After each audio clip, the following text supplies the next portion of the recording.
So you do like it? I love it, yeah.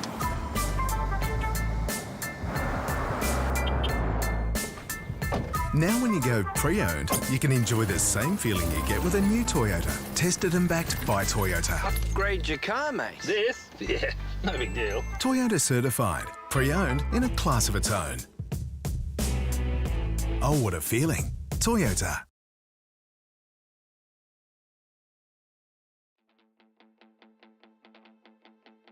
Thanks for joining us at Fuji International Raceway for the simrigs.com Oz Pro-Am Sim Series. It's round 8. It's the wildcard round. It's time to let our hair down just a little bit.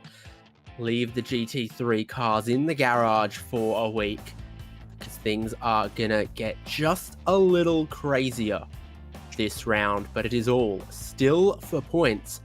So the drivers will be trying to maximize in the wildcard round in the different machinery they'll be racing tonight. Thanks for joining us on SimSpeed TV. David Haynes here, Nick Scariev with me, Jay Kennedy on the production here as well, and there is going to be plenty to look at Fuji. Absolutely, David Haynes, thank you very much for having me. As we have been in Japan once before in our GT3 cars, so we are now coming back to Japan after a little bit of our American rounds. Land of the Rising Sun, here's where we are, not too far from Tokyo, whereas I believe Suzuka is a little closer to Osaka, but still kind of along the coast down there. But Fuji, like its namesake mountain, an absolute icon of Japanese racing. We will be racing no chicanes tonight. So a lot more flat out through that turn 10, massive long pit straight.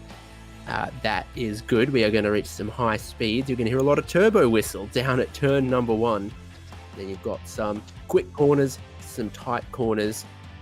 Interesting circuit, and definitely with raceability in mind. All of the little changes that have happened to this place since it opened in December 1965. Yeah, absolutely. So it's a really, really big run there into that first corner, turn number 1. It's almost quite a bit of elevation change as well with that as well. Turn 11, big overtaking chance as well. Here is the point standings in Pass 2, which we're going to see come up first in tonight's racing. Jake Jackson leads from Braden Sagasar, Aaron Obersteller, Joshua Robertson, Ian Jordan, Ben Pollock, David Baz, Patrick Panson, Benjamin Johnson, and Sam Batty.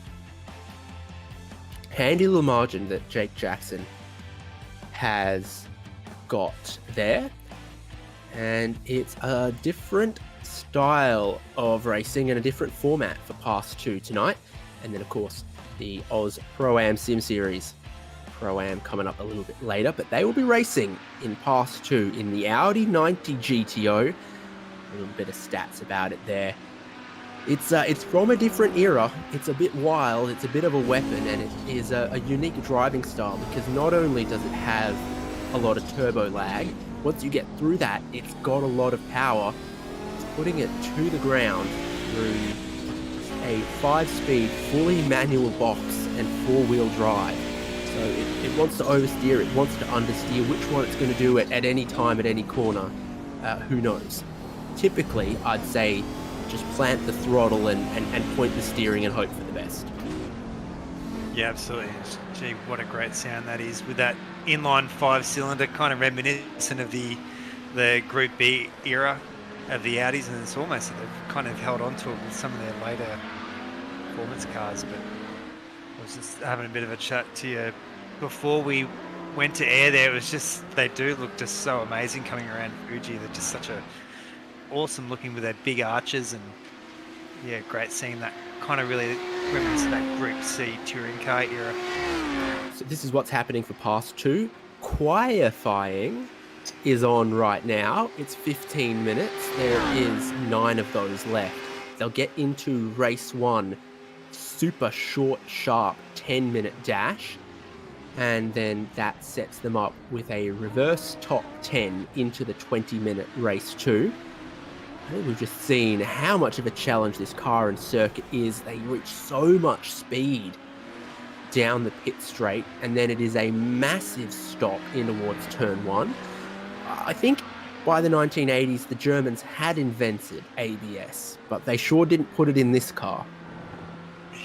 Yeah, absolutely. You can imagine these are a pretty tricky car to get around the track as well. One thing to note with the Audi, they run a really heavy front weight bias with that engine quite far forward there of the axle, so you'll see all the way down this straight here they'll hit somewhere around about that 270 kilometre an hour mark. Hard on the brakes there. It's just really trying to work against that oversteer. We'll see that as the cars progress as well, as the tyres wear through. Here's Ian Jordan, currently second in qualifying, currently in the top 10 of the points as well. And he'll cross the line and make an improvement or not, not sure.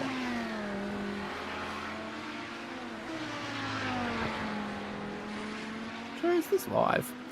There is Jake Jackson. One of those really long corners there, probably close, but not completely flat out.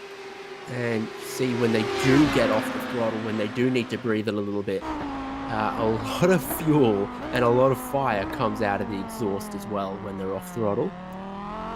There's that drop in elevation at the apex of turn 1 like you were talking about, and then you got to pick up the power, carry heaps of speed to a super quick left-hander that comes up after that. Here's Aaron Obersteller, third in the championship points, leading the way here in qualifying at the moment. Will be a hard cut to the session as well, so they don't really have as much time left in this qualifying as they think. Only a couple more laps. Gee, they're really hammering it down that back. Down that start finish straight there. Obersteller though, still retaining that top position at the moment. About 6/10 adrift there. We've actually had that is Jake Johnson there. Jake Jackson there and Benjamin Johnson Benjamin Johnson there improving by about half a second or so. So it's starting to tighten up a little bit at the pointy end.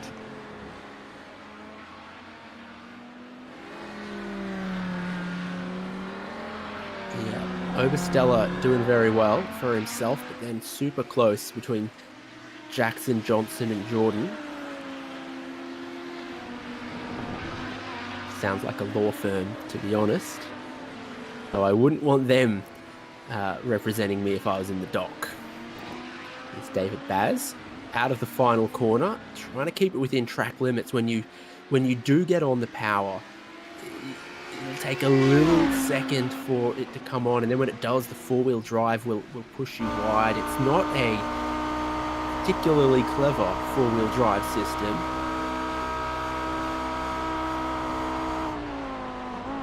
I think when the front rear power distribution is set in the garage, it's set for the session.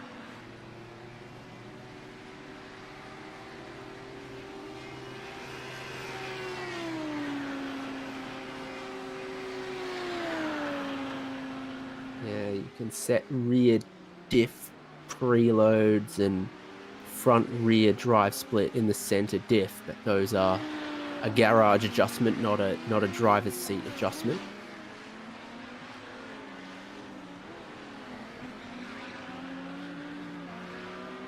There we go. Obersteller there, just a little bit quicker again. So about 5 minutes or so left on the clock. We'll need to see if any of our drivers there trying to put these chase in can make a bit of an improvement.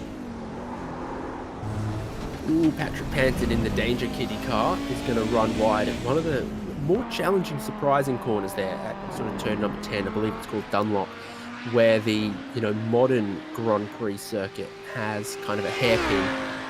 There's a nasty bump at the apex there, and it spits you wide or spins you round. It does depend lap to lap. Really unpredictable part of the track at the far side there. Break his best lap. Immediately a little wide at turn 1. It's super challenging. Comes Obersteller again. He's angling for pit entry. Let's see what that pit entry looks like here. Got a little bit of S's to it. There's the yellow cones where enforcement of speed begins. I'm going to go out on a limb and say I don't think this car has a pit lane speed limit. Because of course, pit lane speed limits weren't invented until the 90s. So just a little bit of a layer of difficulty on top of already a pretty challenging car to drive there. Sam Batty though, you can just see how much that nose is pushing around. A little bit of wiggle coming out of the corner.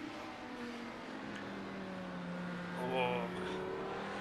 It's a really late apex there, coming onto that start-finish straight. So looks like Sam as well is going to check out that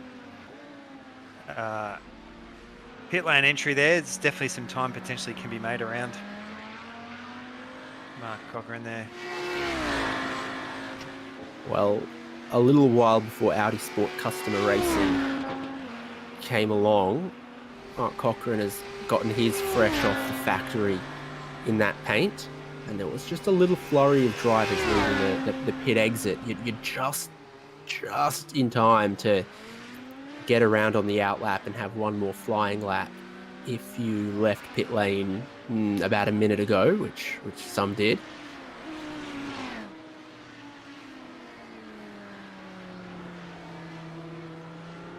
Ken O'Hara going for the Ken Blocken style Monster Energy Audi there as well, so cool little reference there. His best was a 39.9, now it's 39.5, and he's just got time for one more lap as well, seeing as that was a 1:39, and that's about how much time is left on the clock now. If you're crossing the line, you're not going to get one more lap. This is it, and so that'll be qualifying for for David Baggs.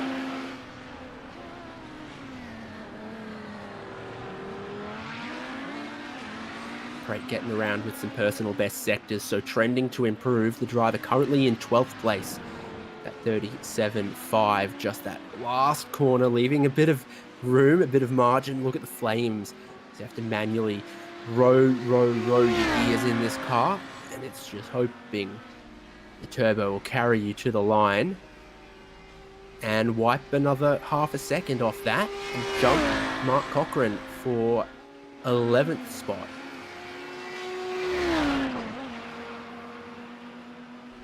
Panton similarly saving his best for last, the final flying lap of this session. He crosses the line and jumps 1 or 2 spots with that one, so he's up into 5th, and the number of drivers left out on a lap who could usurp him and who could usurp Aaron Obersteller for pole is rapidly diminishing.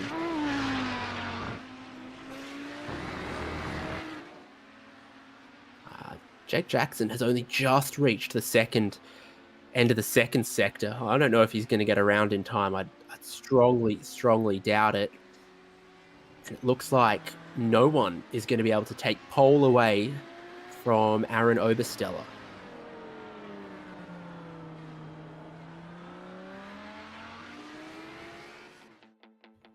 That's qualifying done for Pass 2. The Audi 90s now get ready to grid up for Race 1.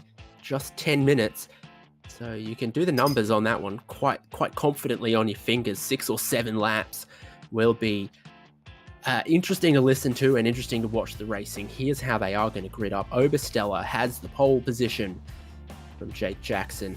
Benjamin Johnson and Ian Jordan in the next row. Patrick Panton and John Gagliardi. David Baz, Sam Batty, Hayden Jackson, Tom Brown, Tom Slaprake, Mark Cochran, Ken O'Hara, and Ashley DeVries. Turn 1 is going to be such an interesting place in just a couple of minutes' time.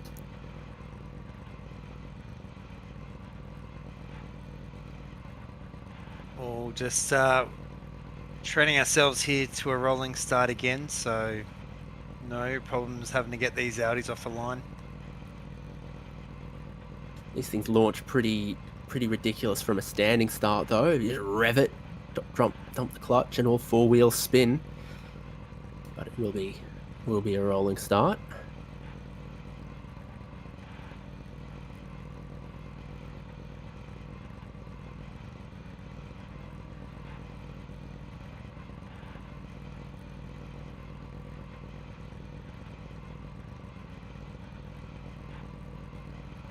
It's a wildcard round, Nick, so I've Googled Audi jokes.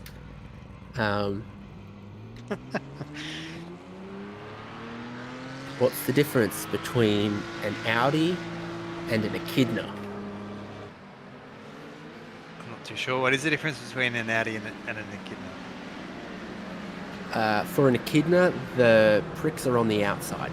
Yeah.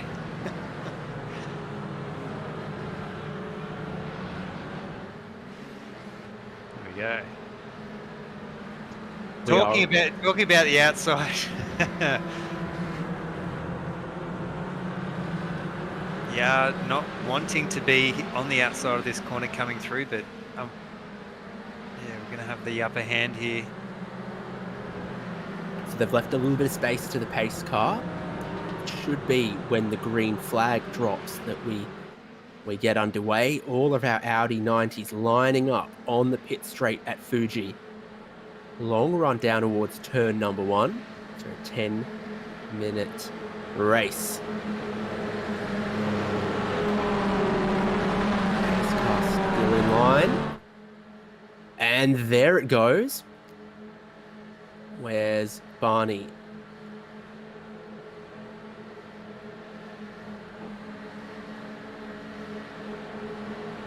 Still holding them. Until now, the turbos spool up. We race down towards turn number 1.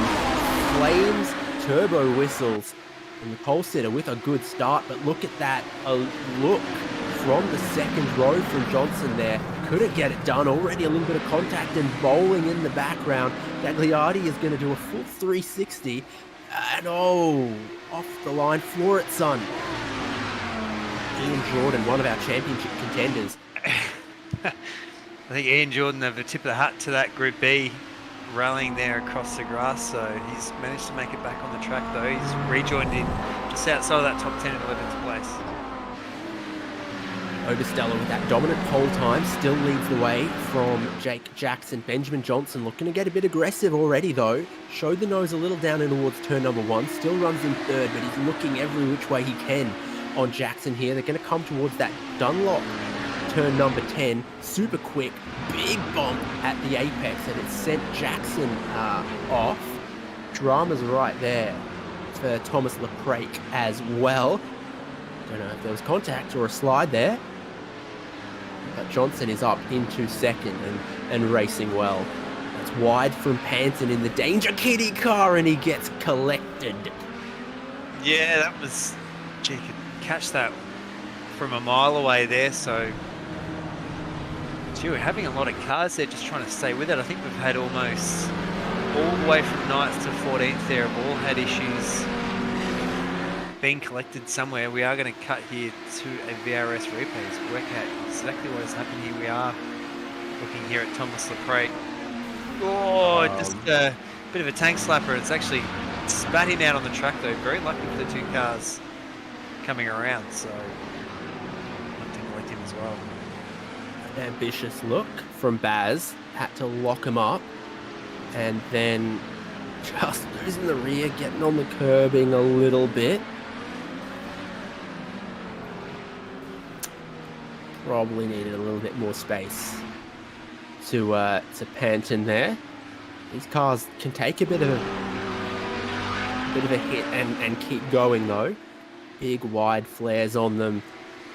Pretty much a space frame underneath, really, as was the IMSA 90 GTO style. That's again, that is a corner that the drivers are struggling to keep the rear. Do they need to breathe the throttle a little bit? Because off throttle, it's a car that does very much want to rotate. Top 4 fanning out a little bit. Oberstella from Johnson, from Jackson, from Cochran. But there is De Vries in red, running it out wide across a bit of the grass. You can get away with that with the 4-wheel drive though, when you ride on board with Ken O'Hara, trying to follow the tight lines through the twistiest part of the track, the final sector. Yeah, you can just see the line change between them. They're just struggling. Gee, you'd have to say there for actually De Vries really struggling there to hit the apex. Is turning in quite late, so they do push out so much with the oversteer, with the understeer, and then into almost a snap oversteer. So he's going to have the inside there. Ken O'Hara though, trying to make it around the outside. He's going to maybe try and do a bit of a switch back there. You can see Baz and Batty, both with a dent or two to their Audis. And here's Ian Jordan in. I know Tom Brown looked like he had a meatball. For Jordan, it might be that the damage is too much on his car.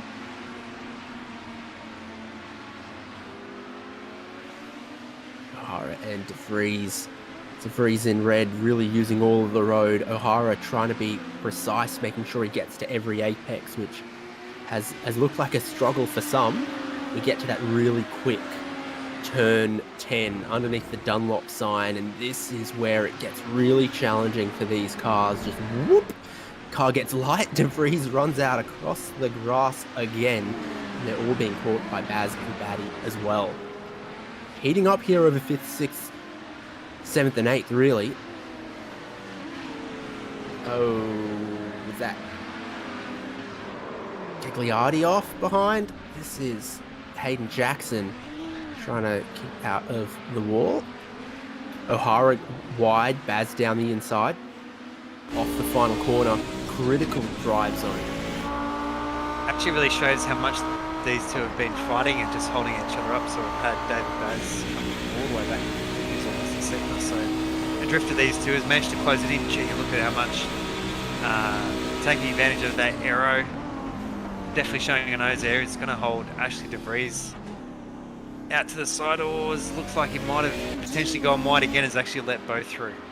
Oh, and then DeVries has caught the grass on the exit as well. Just a really, really troublesome corner for DeVries. I think he got in deep on the brakes, might have locked the rears, had a wobble, tried to save it to put him wide, locked them all up, and then in the exit he's been swallowed up a couple more spots as well, as you see Hansen and Batty go through.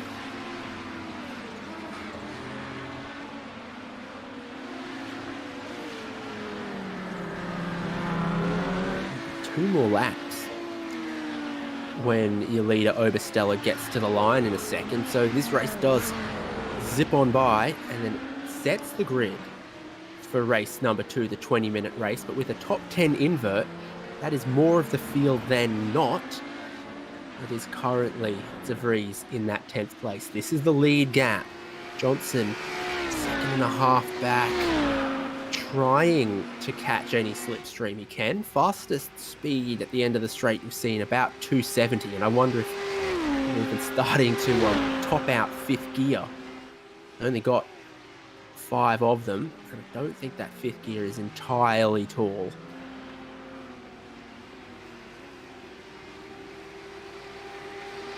Pirate Gagliardi. Pirate on that racing line. Comes the outside down here into 1, and he brakes significantly earlier.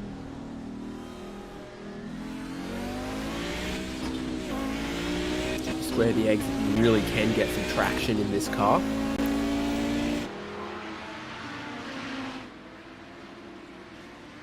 Into pit lane. Hayden Jackson.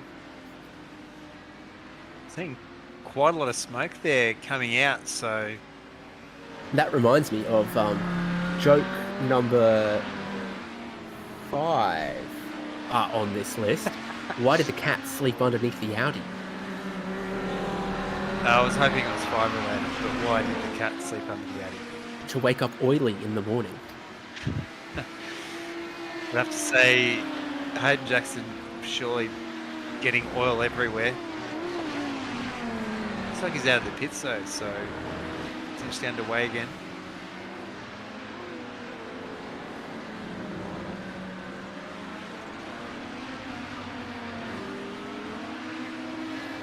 Panton here with Paddy. Panton pretty in pink. Paddy running the team livery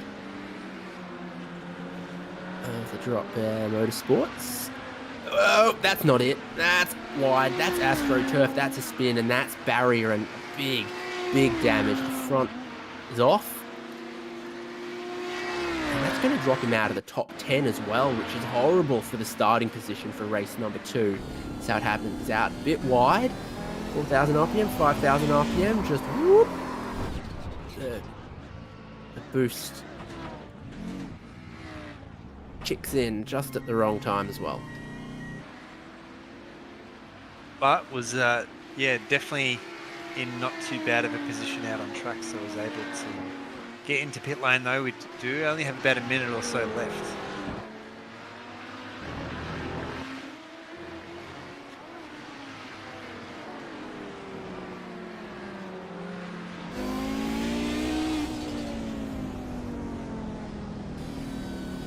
They really just sound amazing, aren't they? Quite a, yeah, nice little shot there with that bit of that sun glare coming through. Race cars like this is the reason everyone of my dad's generation is deaf, I think. Yeah. But it will be one more lap here, because it's 30 seconds left on the clock, and we're just crossing the start-finish line now. That's actually, I was trying to work out, that's actually a big rotary dial by the looks of it, for checking the dash. It definitely did look like it was topping out 5th gear as well, but yeah, this is... there are, I think, 2 little LCD displays there, and which thing you set that to decides what shows up there. There we go.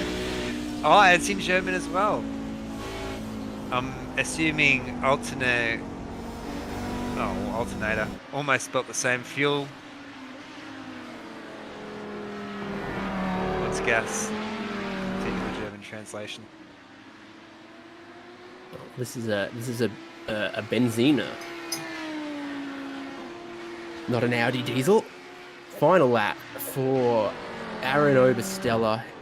He's managed to keep up the pace. Benjamin Johnson hasn't quite been able to go with him. Just there in the background. Same for Jake Jackson. Behind that, it's been carnage. Our top three seem to have a reasonable wrangle on their consistency in this potentially fickle Audi 90. Definitely not with the gentleman driver creature comforts that we're used to in a GT3. So Barney's got the checkered flag on race number 1. Aaron Obersteller is going to start 10th for race number 2 because he's taking the win in race number 1. Where Patrick Panton starts race number 2 is still up in the air because he's having a challenging final lap here. A couple cars are going to go through. There goes LePrake. There goes Ashley DeVries. He's into 10th. There you go. It's almost been that race for that 10th position. We've had quite a few people share that spot. Watch out that AstroTurf on the final corner. DeVries will keep the nose in front of the tail. He'll stay behind Thomas LePrake. We're going to cross the line here. 8th and 9th in this opening race of the SimRigs.com Oz Pro-Am Sim Series from Fuji Speedway.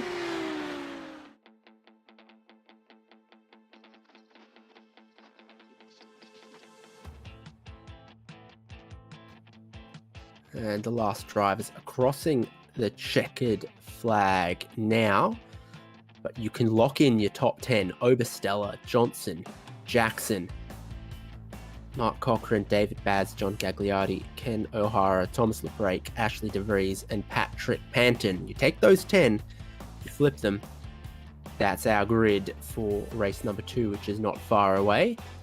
Tom Brown came home in front of Ian Jordan. I think Batty is going to hold on ahead of Hayden Jackson, having put a new nose on that out.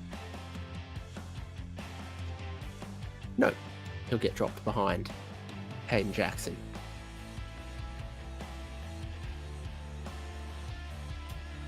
Well, we're a couple minutes away from the next race of Pass 2, and after them comes the 2 races of the SimRigs.com Pro-Am Sim Series. So plenty of racing, plenty of turbo whistle for us tonight. And our broadcast and the championship made possible by the great sponsors on board. SimRigs.com offering a large range of affordable and high-end racing simulator equipment for the beginner and pro alike. Australian owned and operated, product advice and warranty service, single product or full turnkey rigs. Use promo code OzProAm for 5% discount at checkout. So you see it there on your screen, OzProAm for 5% discount at checkout, simrigs.com. Shuka Toyota. It's a family owned and operated business that understands purchasing and owning a vehicle is a unique and important experience for our guests. We're committed to the full Toyota brand and range of vehicles. This means when you come to our dealership, you'll be able to view and test drive any Toyota that interests you.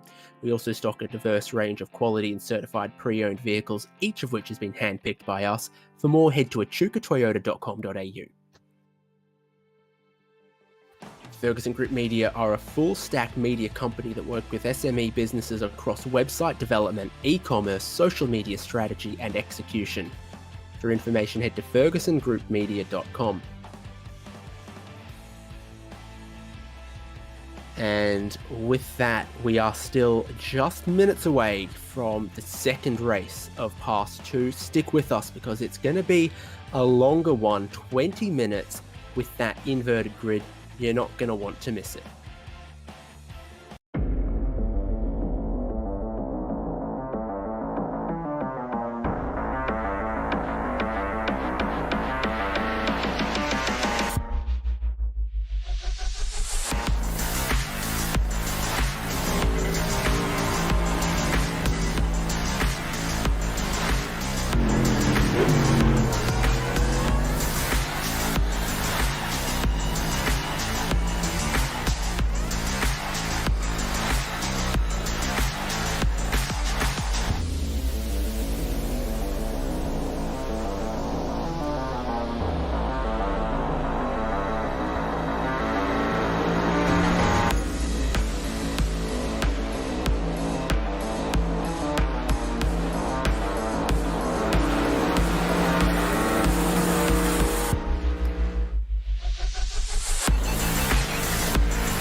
do like it. I love it, yeah.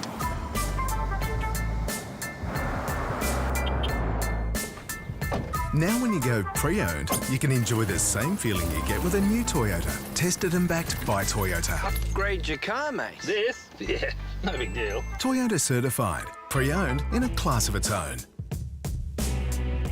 Oh, what a feeling. Toyota. This is iRacing, the world's premier online racing game. iRacing puts you in the driver's seat to experience today's newest form of competitive motorsport, virtual racing, all from your home PC. Race virtually in endorsed series from NASCAR, IndyCar, IMSA, the World of Outlaws, Aussie Supercars and more. Take on legendary circuits like Daytona, Silverstone and the Nürburgring. Join iRacing's global online racing community and get on track today at iRacing.com.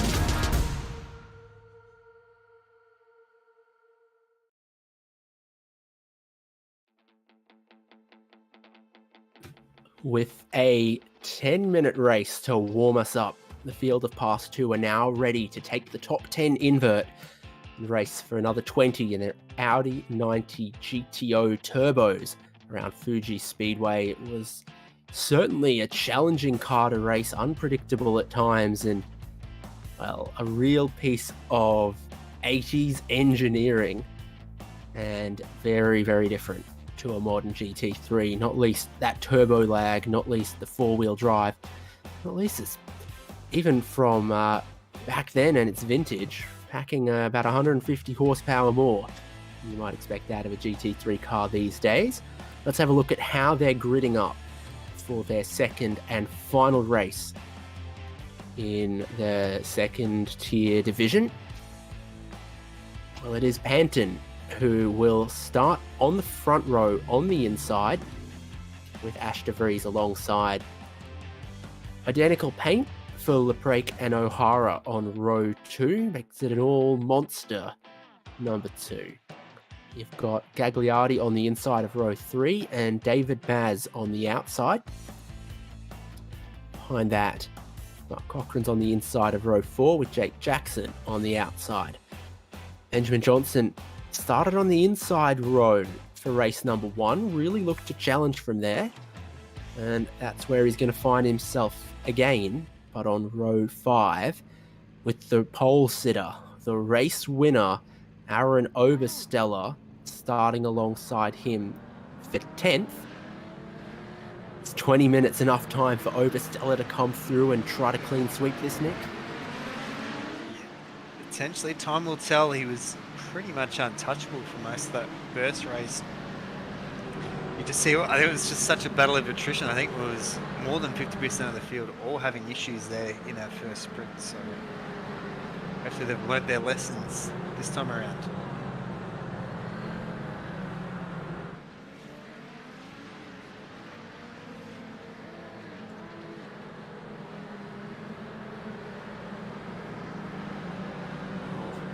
Here we go, stage set, turbos ready to spool. It's a long run from that final corner to the drop of the green flag, and one of O'Hara or the break there being very eager very early already. So a lawyer parks his Audi in the city, and suddenly he opens the door, another car comes past, knocks the door off, rips it off completely. He calls the police arrive, and he says, "Look what they've done to my Audi." And the police officer says, "You lawyers are so materialistic, you haven't even noticed it also took off your arm." The lawyer looks at the stump where his arm was and says, "Oh no, my Rolex." It's very good, I like that. What Green number was flag, that in the list? huge jump from the third row there. Perfect timing there, 4 wide. Streaming down towards turn number 1. No ABS, cold tyres already. Tom Brown has been spun around in the background. Super dive from the 17 down the inside there. There's David Baz using the paved runoff at turn number 1. Action already after one corner of this inverted top 10 reverse grid race. Benjamin Johnson's up into 4th. He's made 5 spots. Obersteller back in 12th, not the start he wanted, and there's damage on him. Was he involved with Baz potentially? Great lap 1 from Johnson, Obersteller on the back foot already. Yeah, so definitely potentially not going to be making a repeat of that race 1. We might have to cut to a replay when we do get the chance. I think that is Sam Batty there. Sam Batty there. So Gagliardi with that amazing lap 1. Benjamin Johnson losing one of the spots that he'd made up because down the inside of him and swooping across went Ashley DeVries, but now he's been turned. So your first and second for race number 1 really struggling in this race number 2 so far. Benjamin Johnson flicks it back around onto the racing line. Here's a bit of a battle. Jake Jackson quite squaring the eggs how he wanted. Listen and look for the gauge. I think they are all topping out at 270. They're hitting with the rev limiter in that final gear down towards turn number 1. Makes the dive bomb a little more tempting, but this is the lead. Patton trying to take it away from Gagliardi.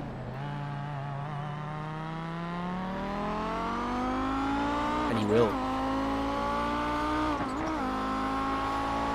3 cars through the pit lane. Benjamin Johnson amongst them, needing to repair their lap 1 damage. So that is a busy, busy place to be. Biggest winner, Ian Jordan, is up 8 spots in about 1 lap.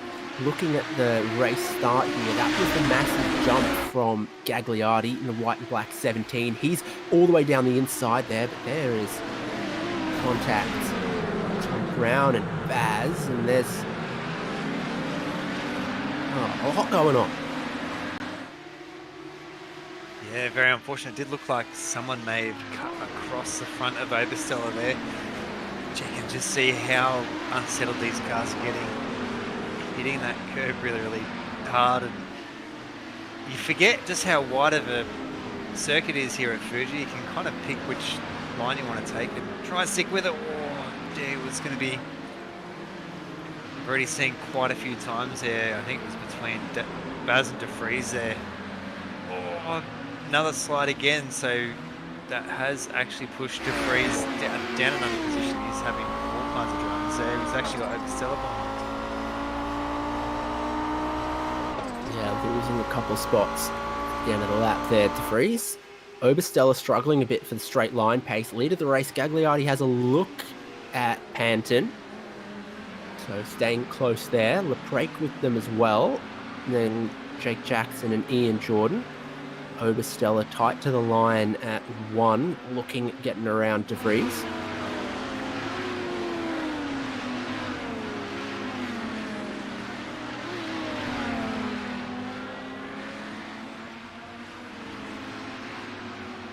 This section of track has proved a little challenging. The tail really wants to get out when they lift the throttle through this medium speed long right-hander.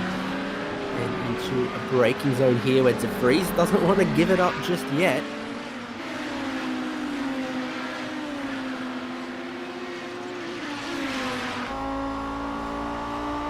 Towards turn 10, they're going to take this.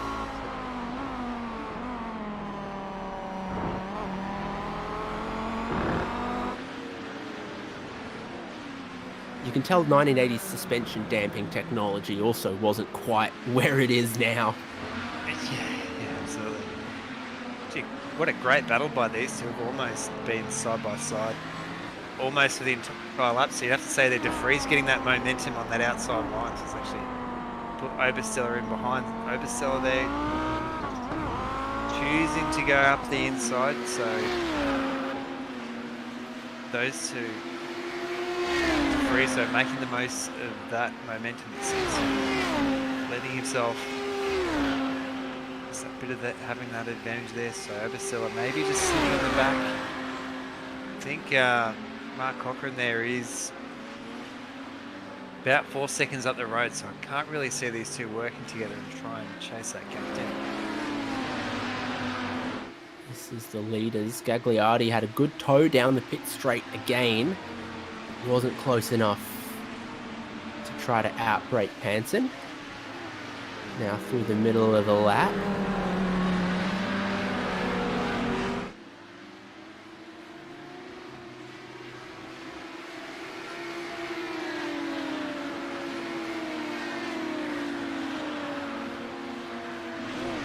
Jackson having a bit of a quiet one in third there. That's good for his championship hopes, honestly.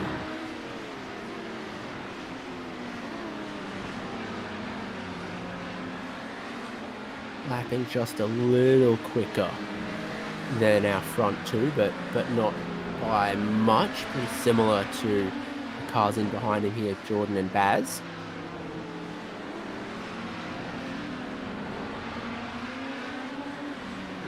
Got to be careful with how much of that final curve you take. We've seen it bite a couple of drivers. This is the onboard from Baz. Just into the tallest gear. Limiter at 8 or just a little before it? That looks like it's at about 7,800. Bit of a lock up from Jordan. It's fine.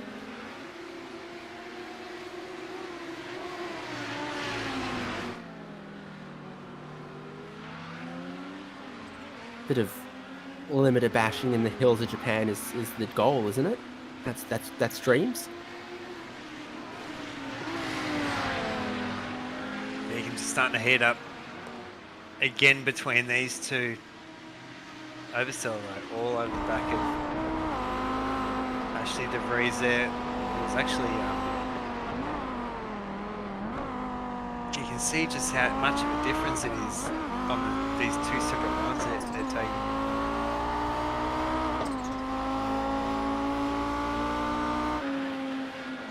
Yeah, now flat out to the kink of 10. Huge little elevation change right at the apex there. They'll keep it in bounds and within the track.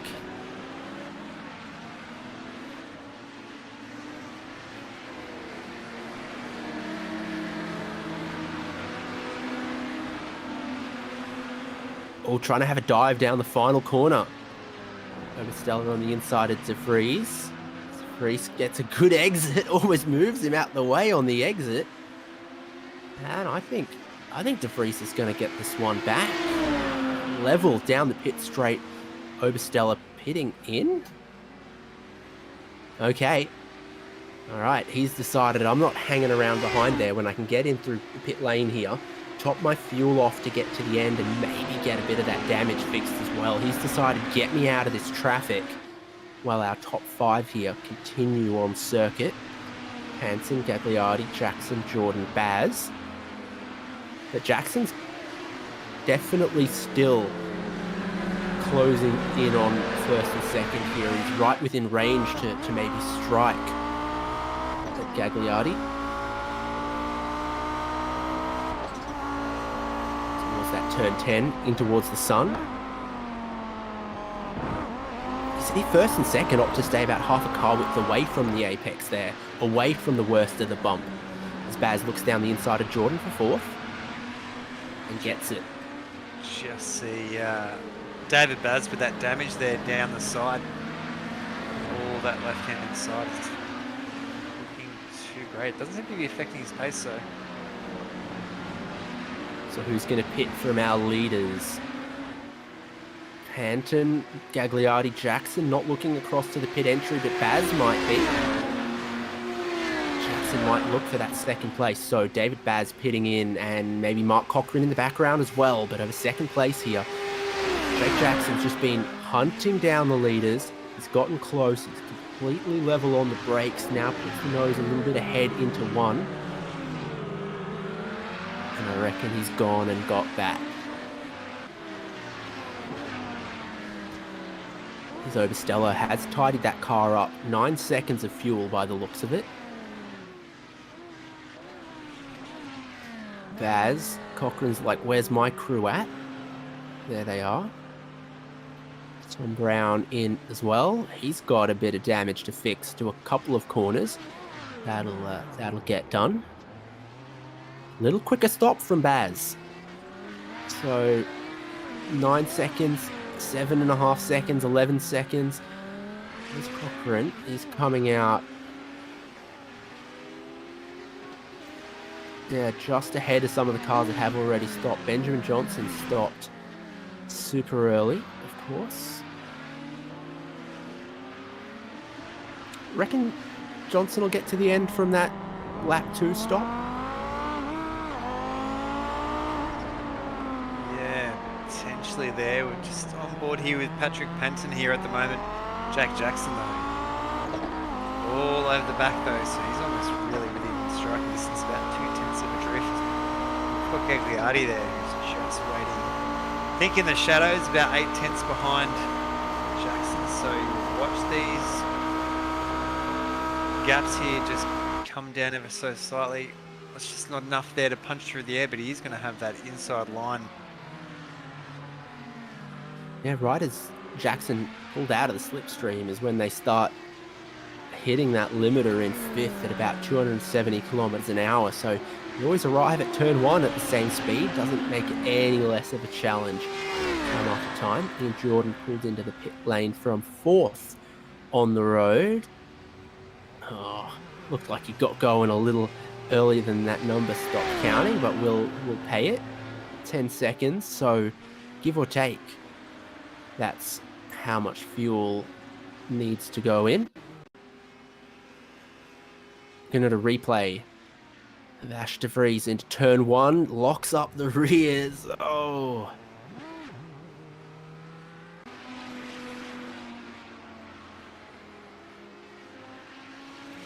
Johnson's gone and taken one of those spots back, and that's critical because right behind him is Aaron Obersteller. But Cochrane not giving this up, not giving Obersteller anything for free. Obersteller looks to go around the outside of a super quick corner, ends up the wrong side of the curb, no traction there. And great for Johnson, tough for Obersteller.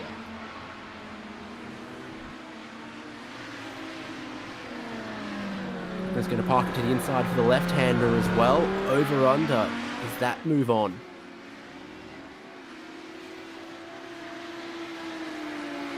Maybe not. You'll find yourself at the outside of turn 10.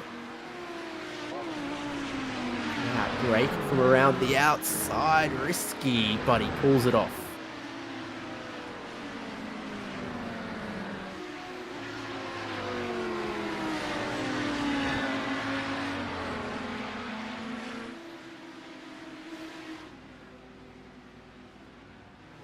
Lane getting busy again. De Vries from 4th.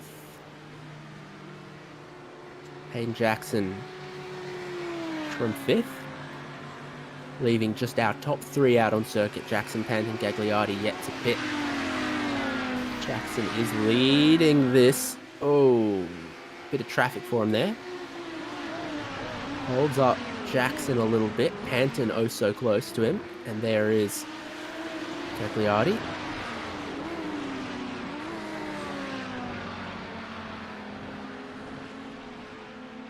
Don't know what the black flag is for on Ken O'Hara. Don't see much damage, but it could be anything like unsafe pit exit. It could be incident limit from too many off tracks. There's a couple of ways to get yourself in trouble on that one.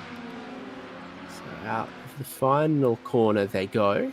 Pit entry not calling our top 3 just yet, but of course with that black flag it is calling for Ken O'Hara to serve a drive-through.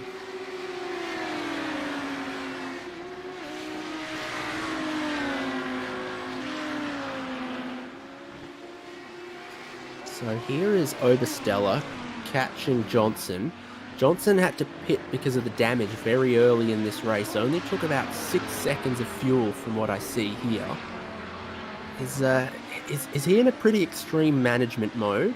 Because I feel like this is a car that if you tried, you probably could save a lot of fuel. Because when your right foot's engaged, it's burning a lot. So a little bit of a coast could save you. They are pretty long braking zones as well.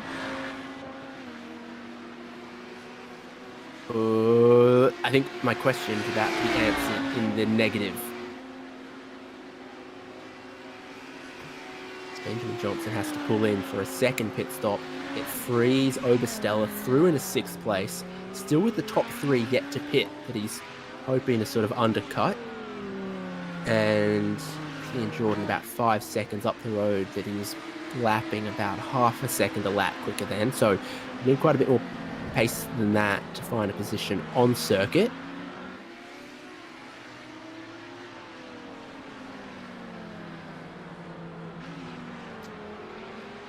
Here's Jackson shaping for pit entry. Yes, Panton definitely is. Gagliardi will as well. Baz currently the fastest car out on the track at the moment.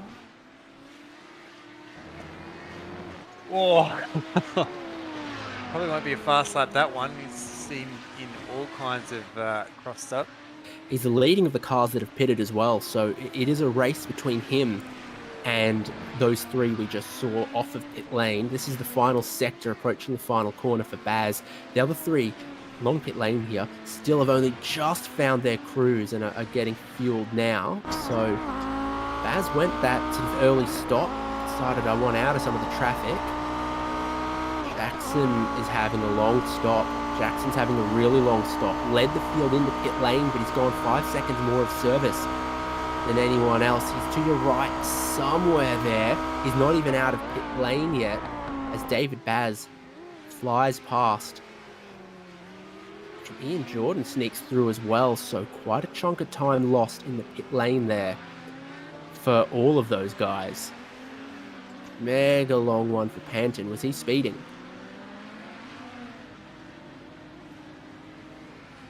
Yeah, potentially something's going on there because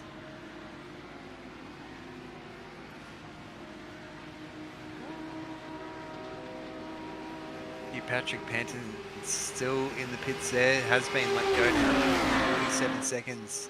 I think that's speeding on pit entry. And he rejoins the track in a very busy place. Ash DeVries, Tom Brown, Hayden Jackson.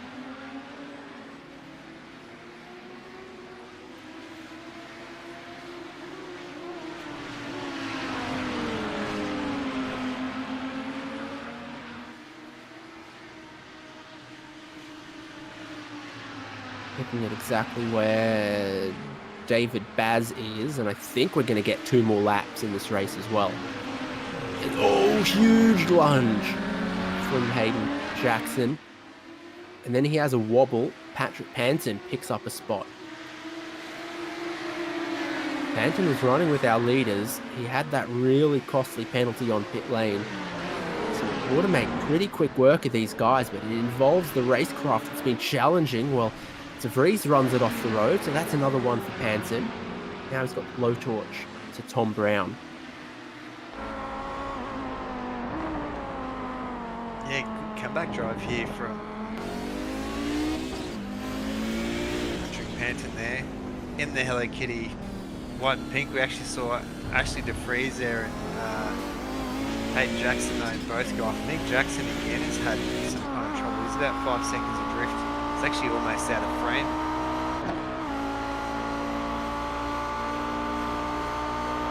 So Panton making quick work on that outlap with a couple of positions.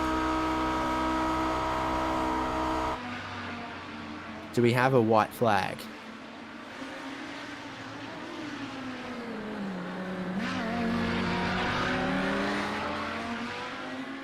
I thought we didn't, but it's tough gauging based on where David Baz is here. He's after turn 10.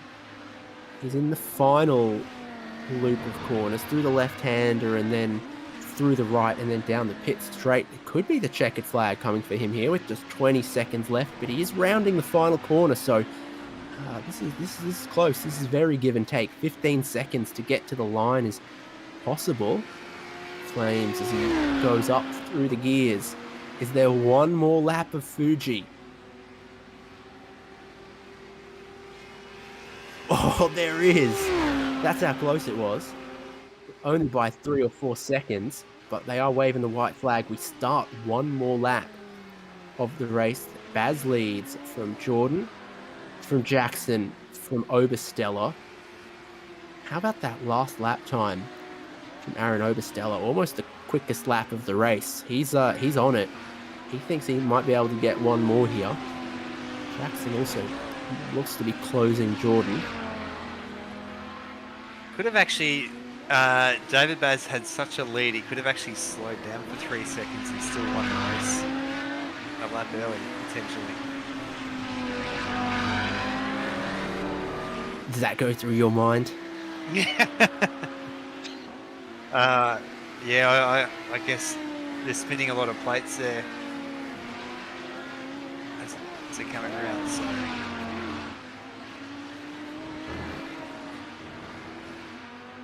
Bit going on the final lap here, including Johnson and Jackson. Johnson has been through the lane twice. Jackson, who we saw having a bit of trouble with the stability of the car. It really wants to rotate sometimes, and you get on the throttle and the nose wants to cruise ship. Jackson's gonna, oh no. Nah, that's not quite it. Luckily, that's the four-wheel drive though. You've got to just mash the throttle. Here's the checkered flag for Baz. Jordan gets second, Jake Jackson third, and Aaron Obersteller fourth. Jordan came from 12th on the grid, and he's going to be our biggest mover in this. There's Cochran and Gagliardi.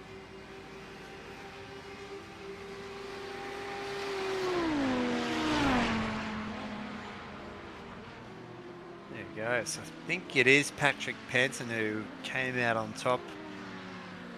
Went all the way from first. Oh, bit of a slide there, I think, again by Ashley DeVries.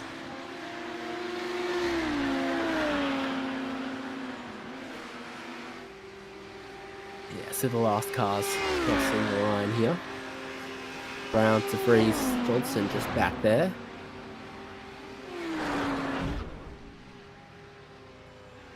Fair to say, not a perfect round for him. A pretty consistent one out of Jake Jackson. And not bad out of Aaron Obersteller as well. He comes away with the pole, 1 win, and a 4th place. Let's look at that. In race number 2, Baz, Jordan, Jackson, Obersteller, Cochran, Gagliardi, Panson. Talk about that 40-second penalty for Patrick Panson. Where he would have been without it, right with the race lead potentially. And Tom Brown, Ash DeVries, Benjamin Johnson, the top 10. Hayden Jackson, Sam Batty, Ken O'Hara, and Thomas LePrake, everyone in that one.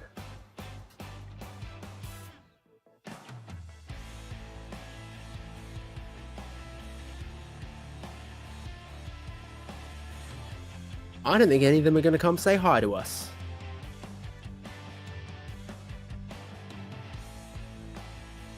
So we'll take a quick break here on SimSpeed TV, because coming up, it all gets a little spicier with the Pro-Am Sim Series. Hometown hero Nissan joins the fight.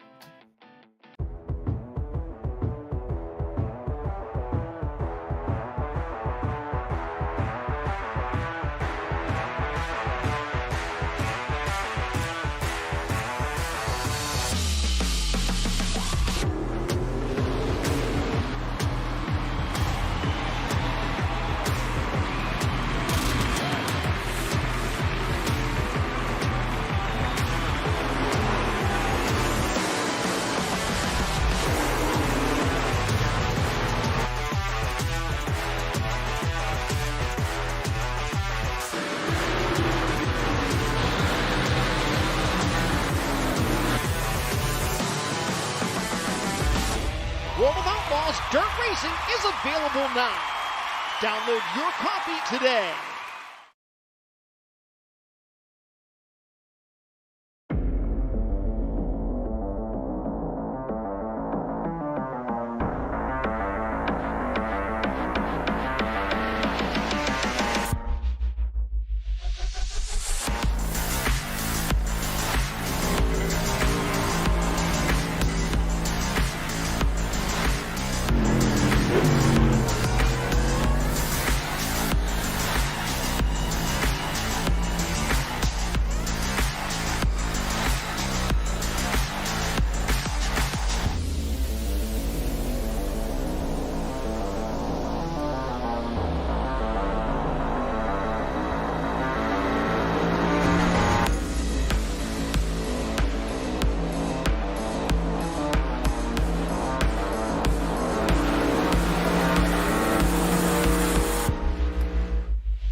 So you do like it? I love it, yeah.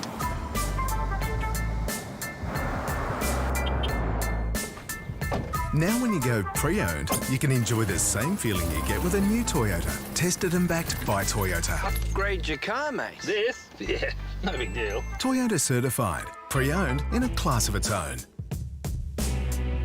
Oh, what a feeling. Toyota.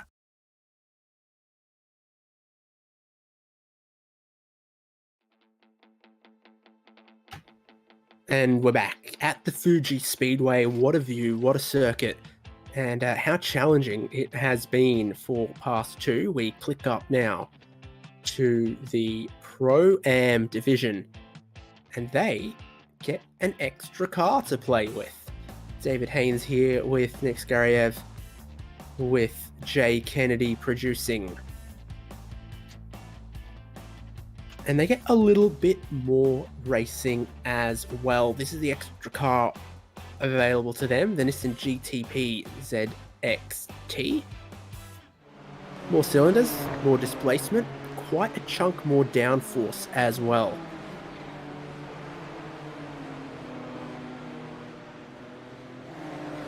Still a good old 5-speed gearbox to try to put that traction to the ground, and the turbo goes from no to woe in this car as well. Yeah, absolutely. So quite a tricky car to drive around. You can just see how stiff and how low they sit. Just even under braking, you can see just how much that rear is skipping around. So quite a big challenge, I think we'll see for our drivers here tonight. Can be very aggressive engine braking on the rear axle as well in the long braking zones, of which there are a couple here. Let's look at our championship. Lachlan Capel leads it at the moment from having taken it from Marcus Watson, Kobe Williams, Ross Rizzo, Sebastian Flock, Dylan O'Shea, Brad Watson, Daniel Yeaman, Christopher Henn, and Adam Funslow. Points are on offer here in the wildcard round as well, so we'll see how they fare. And then our AM championship, still led by Tim Harris. I think Jeffrey Wang has jumped Stefan Tonkin in that one. And then you've got Sam Lehman, Gustavo Cirillo, Tom Wilkinson, Glenn Sito Riddle, Tony Baker, Jordan Ferguson, and Brandon Groke as our top 10 there. So some names to keep an eye on in the upcoming racing. Before we can go racing, we got to go qualifying, and that is a great 80s prototype kind of paint, and still disgustingly lime green from Kobe Williams. So the more things change, the more they stay the same. Oh, that's a handful. Oh, Kobe Williams there is just throwing it around there. He's just going to almost, they really have that, almost that slot car look. Big error there, you can see just that speed difference between those two. The heavier and slightly less powered Audi there. Oh, Dylan O'Shea though. I think he's called time on that lap, and that'll be time on his qualifying as well, because just like earlier, with 2 races ahead of us, it is a hard finish to this qualifying session. If you don't cross the line before time runs out, then your lap don't count. As O'Shea from Capel, Dyson jumps up to 3rd. Williams, Flock, and Orty up the front there in those Nissans. The points always get a bit complicated in these wildcard rounds, though, because it's not all pros in one car, AMs in the other. There's pros and AMs in each. It's like a Connect 4 grid of scoring. You want to be the best pro or the best AM in whichever car it is you've chosen. So the Aston Martin livery there on a Nissan, so a little bit sacrilegious. This is practicing that pit entry. Got to get the speed down at that yellow cone. Audie's just trying to make sure he can do that, because that's about to be the end of qualifying. And that locks them in to the grid for race number 1. They'll go racing, and just like earlier tonight, it will set the grid with an invert for race number 2. You definitely want to be in that top 10.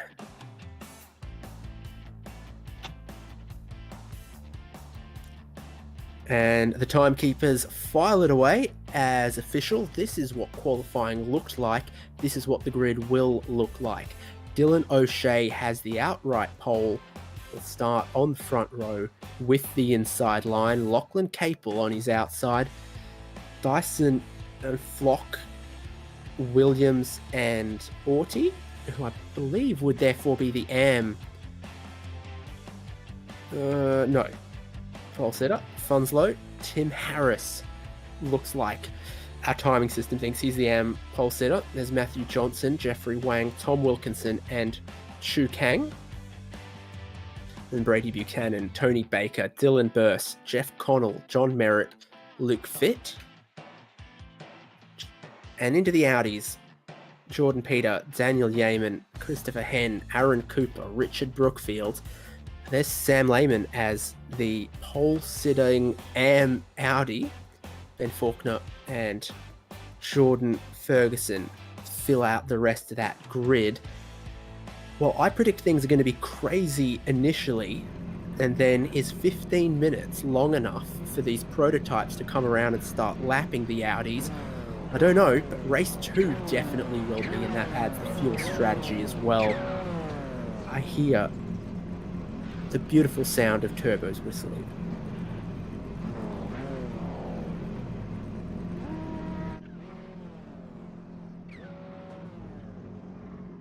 Oh, I don't have any Nissan jokes prepared, I'm sorry. There we go. We've actually seen a little bit more creativity, maybe not for jokes though, but in the paint department. It's cool seeing a few of these. What people have done, we've seen a few of the factory ones there. I think there's an old Jag one. I swear I saw one of the BMW art car liveries as well.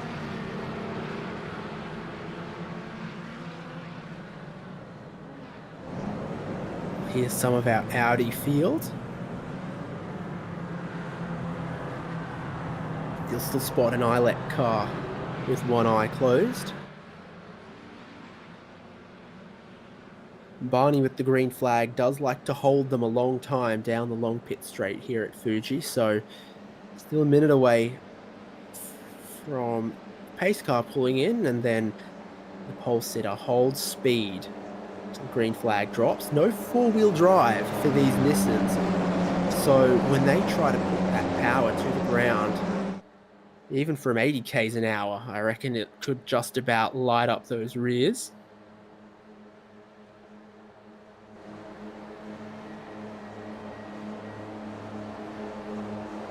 Here we go, O'Shea and Capel, the front row, towards a tight turn 1 at Fuji. They get away pretty cleanly. Flock thought about moving around a little bit. Kobe Williams thinks, where can I put my nose here? And around the outside, Capel's going to try to take the race lead on the opening lap here. Doesn't quite find the same traction that O'Shea does. So O'Shea will lead them down through the quick kink here. Audis roar into life as well.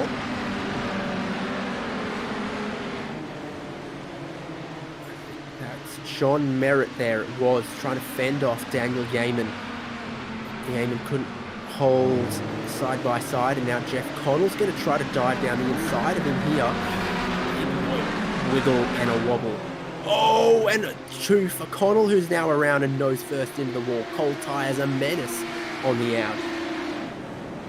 Yeah, we're actually seeing that was a really clean opening lap, I think, for most of the field. So Connell really being our only casualty so far. We're actually Merritt from second. Second of the Audis, John Merritt around.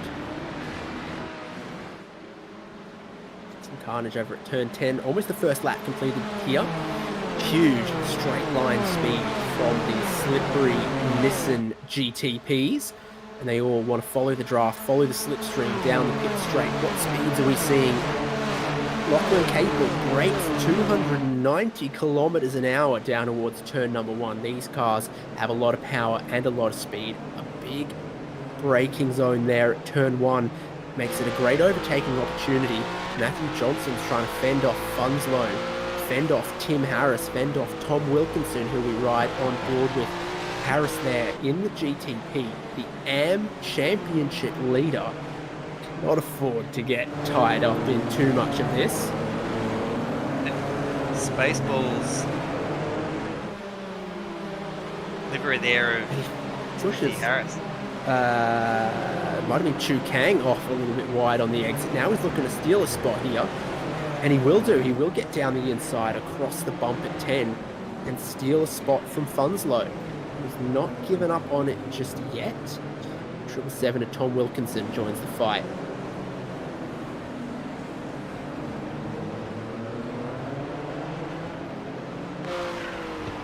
Sound as they all roar, really heavy acceleration out of that. This big lane of apex opening it right up here. What a sound.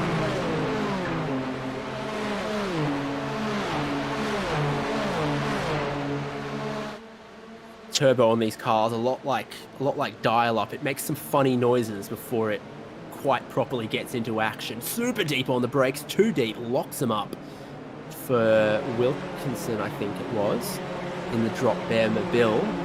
What a save though, it came in, it's almost a Scandinavian flick into that corner, and come in all kind of crossed up there. Brady Buchanan, is that what you're calling an art livery? Yeah, it actually turns out it's a... Oh, drama in front, contact in the slow corner. Wilkinson's helped someone around. And that someone might have been Adam Funslow. Doesn't look to be too much damage to either car. But yeah, these GTPs are bulky and powerful with a lot of downforce on, but a little clumsy in the slow speed stuff, it must be said. And yeah, clumsy is about the only way to describe that one. Yeah, thankfully those two were kind of off the racing line a bit, so thankfully not too much of a obstacle there for the cars in behind. Talking about behind though, it's really starting to heat up between these Audis. Got Christopher Hen in the mix. This is for roughly around that 21st position, so it is the minor Audi positions, but all pushing super hard. Of course, with, you know, half of your Ram field split across between the Nissan and the Audi, that's wide out there from Ferguson.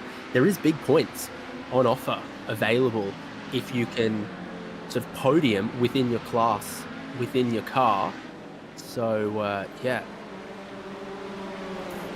It's a round where you can make a lot of ground because theoretically with the 50, if it's a 50-50ish split, you're a much higher chance of being able to nab a podium than normally. This is on board with Auty. He's not far away from the lead at all. It's super close up front in these Nissans. O'Shea and Capel and Williams and Dyson, and then Flock is the car just in front of us. We've got Matthew Johnson just behind there as well in the red Roo Nissan. I swear, from the rear, they look a little bit like a dragster with the sort of flat wing on, big rear tyres, and the differential on show. Yeah, absolutely.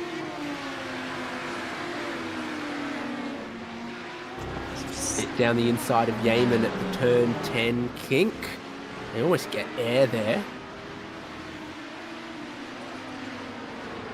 I think Yeaman under attack again. Yeah, here comes Brookfield. And Cooper and Peter. There is Yeaman with a bit of pedal can action as well. Hasn't centered that quite to my liking, but he's given it a go. Oh yeah, there's the upshift. Bit of mash the clutch in, half lift out of the throttle so you don't dare let that turbo unspool.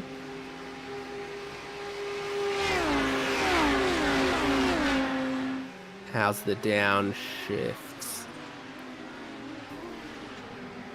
Well, it's action behind him, and he has a cheeky look at the mirror because contact between Brookfield and Peter, it is such an aggressive action-packed braking zone, and here's a bit of drama for Kobe Williams. He was running third, if I recall, in the Aston Martin, Jaguar, Nissan, whatever, and he's just lit it up, got the inside left in the air in the penultimate corner, and a bunch of them have just picked his pocket on that one. Here he is trying to strike back down the inside of Johnson, and Johnson lights up the rears out of one. Yeah. When it comes to pit lane. Definitely no traction control or traction strategy here on these Nissans, so everyone just having a little bit of a struggle keeping it pointed in a straight line. Oh, another Nissan with some problems, except that one says it's a Jaguar. I like boys having a bit of fun in the final corner.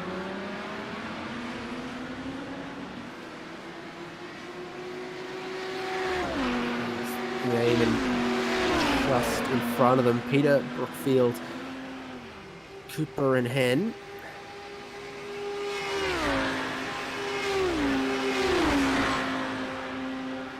It is the teammates of Brookfield and Peter side by side. And again, the Eamon has to have a little look in his mirrors as he turns towards the apex of turn number 1. Where do you want to be, the inside or the outside? As that happens, these thirsty GTPs are all on the lane for a bit of a drink. Everyone but Matthew Johnson. Yeah, so Matthew Johnson there.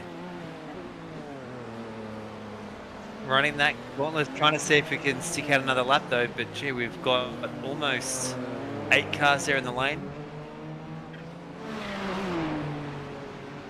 Johnson, Wang and Kang are the 3 that have decided to go an extra lap. Buchanan might try that as well. And here comes everyone out of their pit stops. Pretty quick one, 7 seconds, 8 seconds. Fire safety wasn't a thing either in the 80s, so you can put the fuel in under, 10 times atmospheric pressure if you want. Toluene, would you like some toluene? Would you like some cancer-causing chemicals in your race fuel as well? Yeah. Pretty wild mixes, I'm sure, that they were having back then. Jesus, seeing Richard Brookfield there.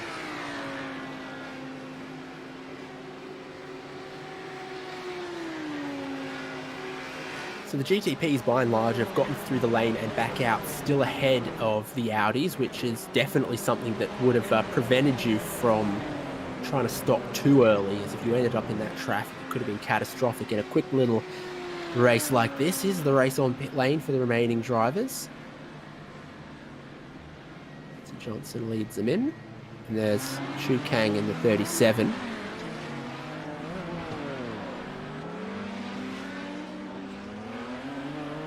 Haven't seen too much there of Tony Baker, so looking great there in that Marlboro style livery there. Oh, gee. Gee, they come in so quick around that chicane there. Tim Naughty, though, serving a black flag. He might have been Tim Naughty, potentially. What's going on for the 53?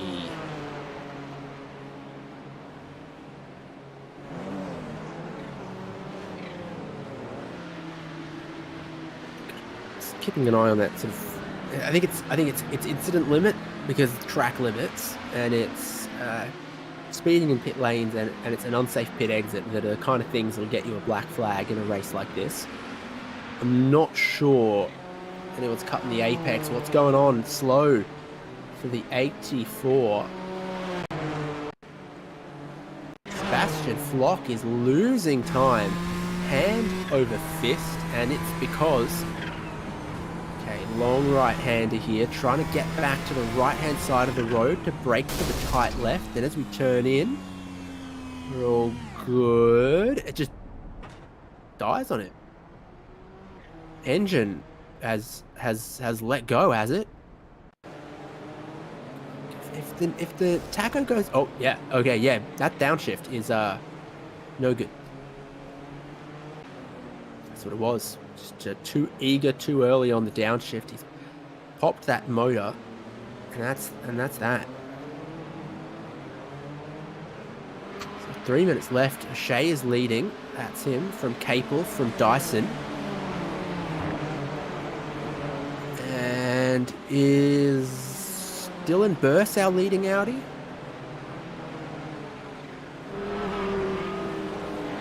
So he has made his way up from Pass 2 to Pro-Am, as he told us last week he wanted to, making an instant impact in the Audi 90 GTO division from Fit and Yeaman.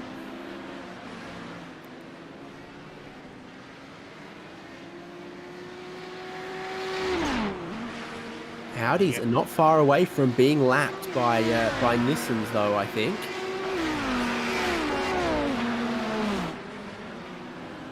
Yeah, so the Nissans, the Audi's mainly on the front straight. Here comes your leading Nissans, and in a couple laps, have got an interesting view in front of them and only a second to cover the top three of O'Shea, Capel and Dyson.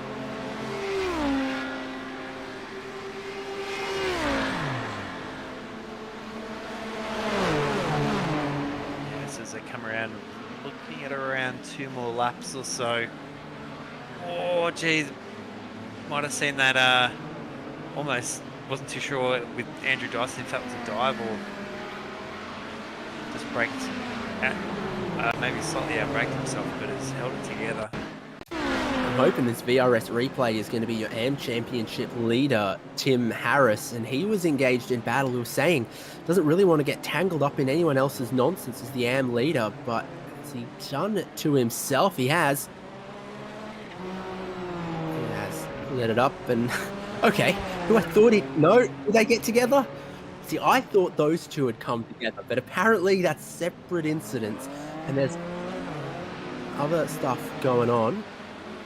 So that's Merritt in the Audi. This is Dyson and Capel as they come through the traffic. Hello.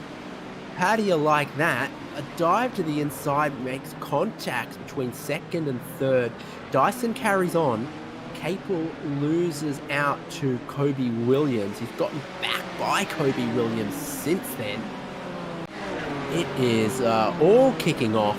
We're about to start the final lap. Dylan O'Shea has 3 seconds in his back pocket, but it could all change because the Audi 90s are a wild card and a half. We are seeing them just starting to be mixed together now. We're seeing Christopher Hen, though, having a race to very much... How's the speedway from Williams on the curb, turbo spooling up, big dive down the inside of the traffic from Capel. Williams has to follow suit. The Audi says, what on earth is happening? The 80s were wild. This is them side by side through one. There it is. Leaning on that outside left.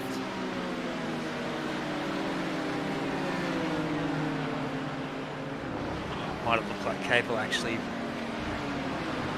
seems to have that upper advantage though with the traffic. Oh, as we just see Williams there, he's off the track, so whether or not, trying to keep it in straight. So right together with each other, your Nissan leader has just lapped your Audi leader, and they're both going to take the checkered flag together. Oh, yeah, flashy headlights. There you go. No headlights on the Audi. We know that. Checkered flag is out in race number 1. Dylan O'Shea, the winner in the Nissans. Dylan Burse, the winner in the Audis. Great time to be a Dylan, apparently.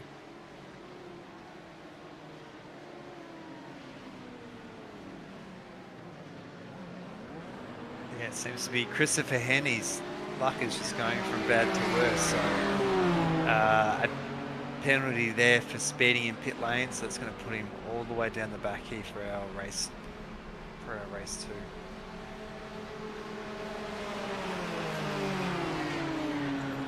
Checkered flag is sort of back at that pit entry-ish area, isn't it? Or that Audi has made it. Not sure that's where Barney is. Yeah. All right. It's about there.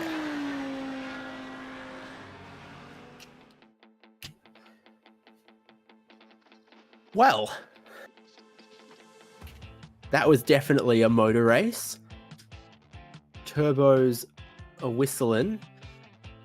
Drivers sideways, backwards, but not upside down.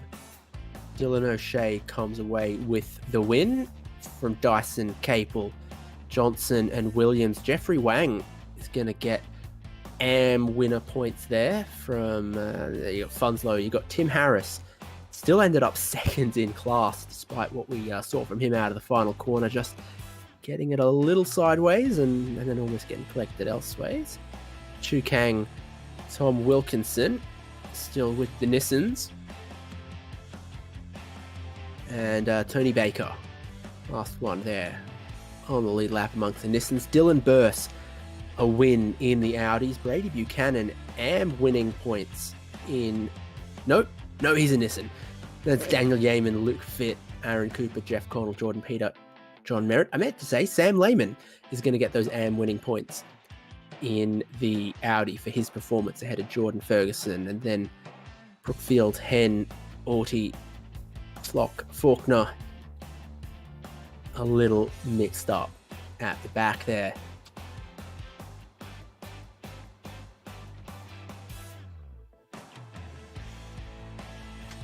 So just before they get towards that longer second race with a bit more pit stop action, we've got to thank Simrigs.com, offering a large range of affordable and high-end racing simulator equipment for the beginner and pro alike. Australian owned and operated, product advice and warranty service, single products or full turnkey rigs. Use that promo code OzProAm for 5% discount at checkout. You see it on your screen, OzProAm.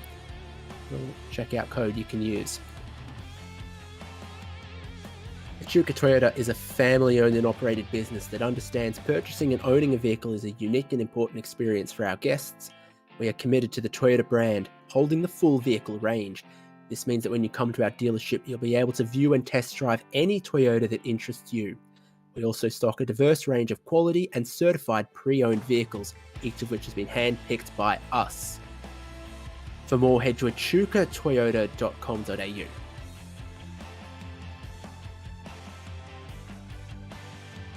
Ferguson Group Media are a full-stack media company that work with SME businesses across website development, e-commerce, social media strategy and execution.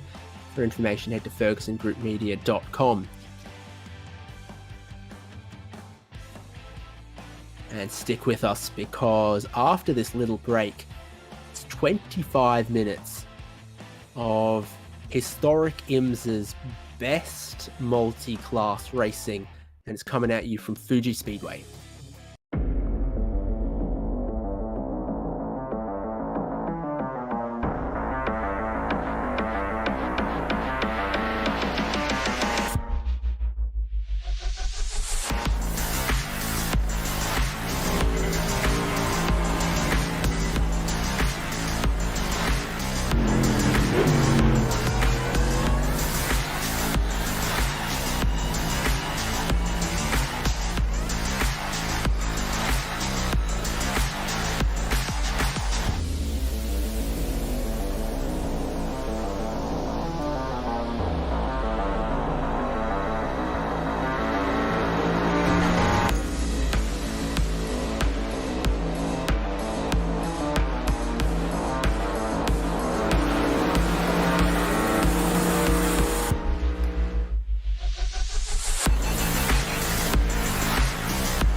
So you do like it? Okay. I love it, yeah.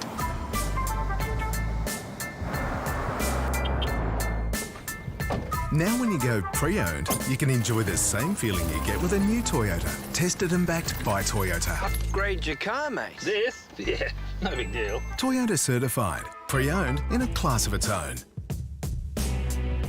Oh, what a feeling. Toyota.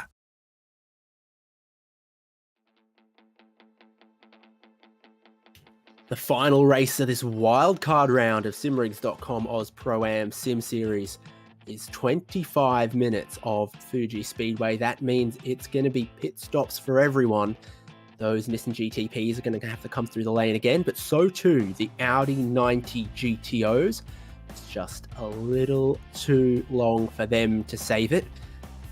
And have plenty of that multi-class interaction again as well. And Nick, I was super pleasantly surprised by how close those Nissan GTPs were racing. I mean, we were sort of halfway through the race and there was still a half dozen of them within a snap of your fingers. Yeah, absolutely. It just seems to be some really great competitive racing. I know that these GTP cars probably not so much banging doors and stuff, but being enclosed tyre thing, unlike the open wheelers, they can kind of lean on each other just a little bit. Now, I was wrong because, of course, you can't invert the grid in multi-class. It throws everything a little wobbly. So Dylan O'Shea's efforts are rewarded with starting on the front row of the grid, on the inside of that front row, sharing it with Andrew Dyson, and then Capel, Johnson, Williams, Jeffrey Wang. The real, I guess point of this is your drivers who qualified well, but then had a drama in race number one.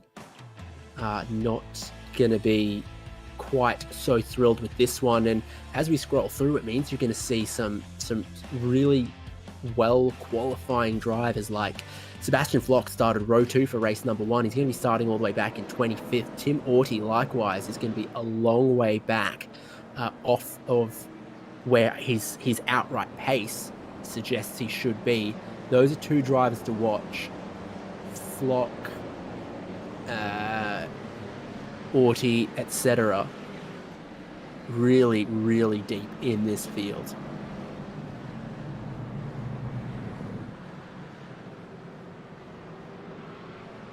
There we go. Not even the Audis in shot at the moment, so they're going to be a little bit further back. You can just see them there with that matte black Audi there of Dylan Burst. So he'll be starting overall in that point, in that 12th place. Brady Buchanan next to him. So Dylan Burst, as the Audi leader, trying to create a bit of space between the classes, has not done any favours to those Nissans that are trapped behind him. They are held a long way away from their compatriots up the front here. We're about to get racing. It's 25 minutes in the setting sun, in the land of the rising sun, the final wildcard round of the season. About to get underway here at Fuji. It's O'Shea who's got the inside line for turn 1. It's Dyson on the outside of him, but we've seen some ambitious moves into turn number 1. And that is a really solid launch from Lachlan Capel, who immediately thinks about splitting the middle. Here comes Williams. He's not shy. Is there any contact there? Somehow there's not. Around the outside, Matthew Johnson is off the circuit, but he's got the car pointing straight and he's going to get good traction. O'Shea converts pole position into the lead of the race. Things are exciting for the Audis here, not least as that Nissan cuts its way through. Look at John Merritt. Yeah, we do see Jeff Connell has managed to get around Dylan Burst. So Dylan Burst now in second position. We do have Dyson there up at the front.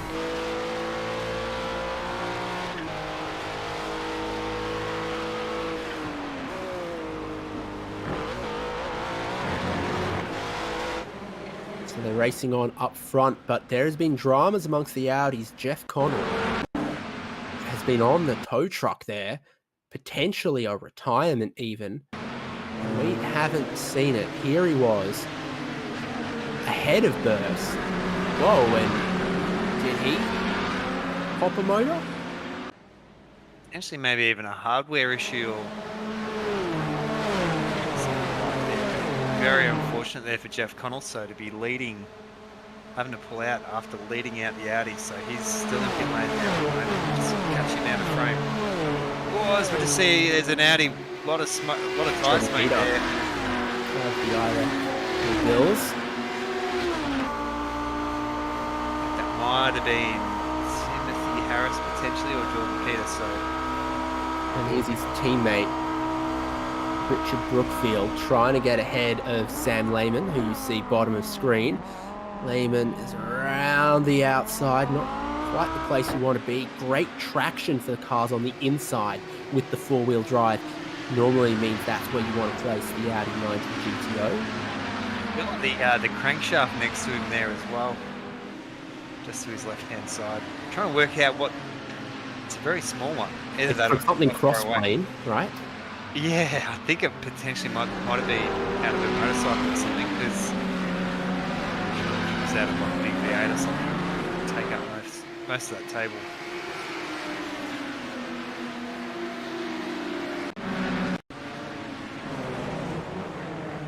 Yeah, without 12 combined brain cells, I reckon we could probably figure it out. But that is a nasty one for Matthew Johnson. Turn 10. Oh, bites. That's that bump. That's that bump at 10.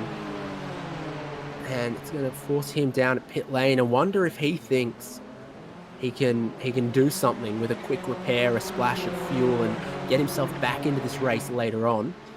They are still racing up front here. O'Shea and Dyson, you can see super close. Capel and Williams super close behind as well. Great racing out of these Nissans so far. Oh, that's wide, and that's going to be time lost for Dyson. Yeah, that's almost... Now put him about 8/10 of drift or so could potentially land him in the hands of Capel and Williams, though he's not too far away. Daniel Yeaman. Riding there with Dylan Burst, so I do believe Back change on, of lead for the Audis. yeah, back on that VRS replay. Burst was leading, as we knew, and we saw Yeaman in front. So this is going to have to be the send of the century, or a little bit of a mistake out of Burst. He runs it on long. I wouldn't be surprised if he kind of locked the rears potentially and sort of had to run it off a bit deep. Yeaman takes the lead away there, but he's not leading by much as we cut to live pictures, is he?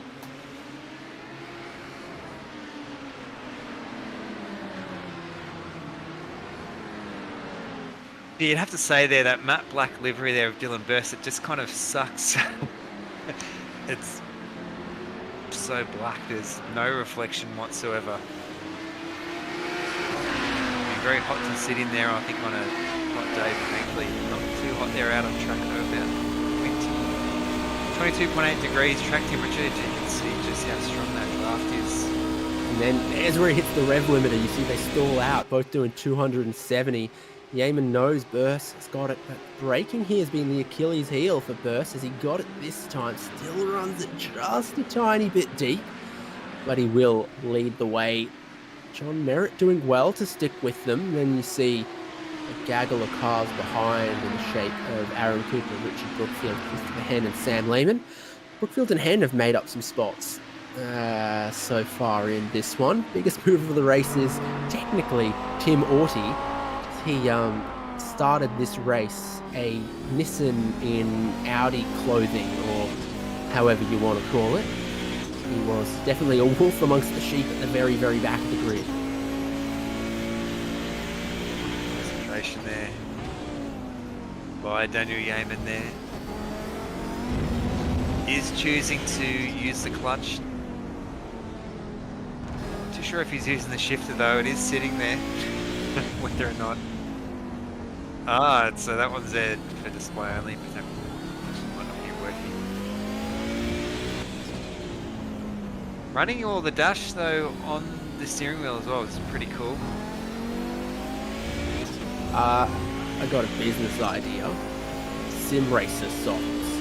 Every month we send you a new pair of Sim Racing socks in the mail. That's it. That's how you get him. One of the Audis around there. That's how you get him trapped there with a subscription base. Yeah. Anything subscription based, you're just rolling in it there. Christopher Hen, though, had an absolutely shocking first race, though. Is still up 4 positions despite that spin. So, actually had we've had 3 retirements. This car down as well. So. The lap times is across the line here. Dylan O'Shea starting to break away a little bit. This lap just gone for Andrew Dyson, half a second slower. So, just not running the same pace as the rest of the top 4 at the minute, and you see the pressure from Capel. Williams still just there as well. This is backwards from Dyson.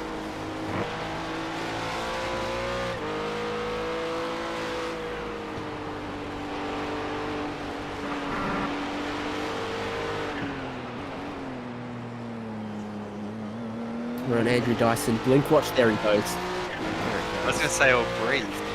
Like he's really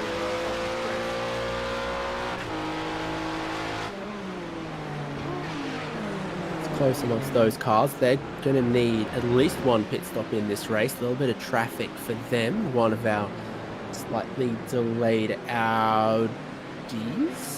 Is it Jordan Ferguson? It is. There he goes. Hasn't been through pit lane. The only car out on track that has been through pit lane is Matthew Johnson.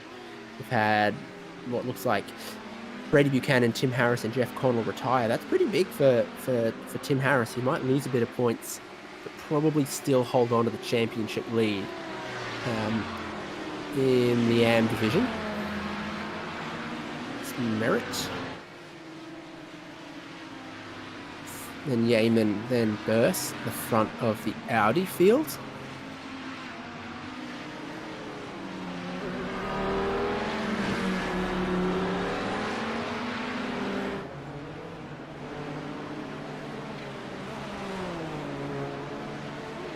GTP battle, gonna catch some of that traffic. Which way do you go? The get split again. Oh no!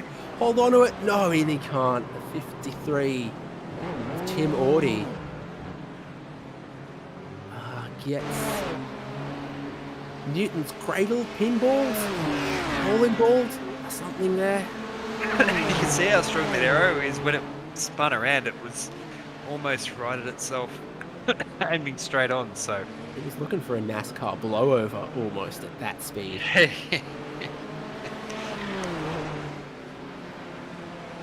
You can see that poor Audi out in front. Oh, you just see the wiggle. So was not expecting. Yeah, that Audi actually running really wide there. You can see it in the onboard. A little bit of a tap from the left, so it's actually sent him, sorry, from the right, sent him across to the left. Wasn't able to save it himself though. Dylan O'Shea's on the lane, Kobe Williams in. Dyson and Capel carry on. So we're going to split in the field here.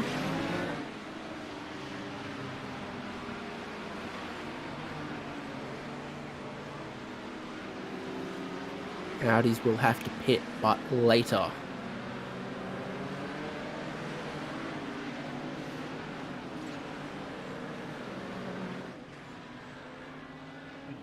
There they go.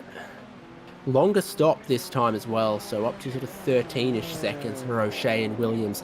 More fuel to try to get to the end of this longer race. 25 instead of 15. Now, of course, the 80s was also before they started sticking, radar and rear-facing cameras in these cars. So you've got to use the reflective metal bits in the interior, the mirrors, to try to see where those cars are coming from. There's Dyson. Capel thinks he's got one more still. He stays out. I wouldn't be surprised if it is in him, but it's just a matter of some of those other drivers decided to pit before they caught too much traffic. To see how much on the limit though as well, Dyson coming into the pits.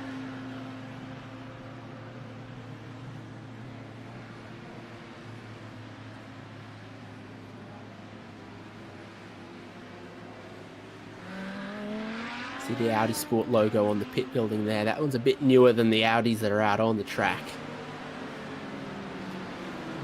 A question about if this is a 1 or 2 stop race for those Nissans, and if the earlier stopping drivers could make a 1 stop.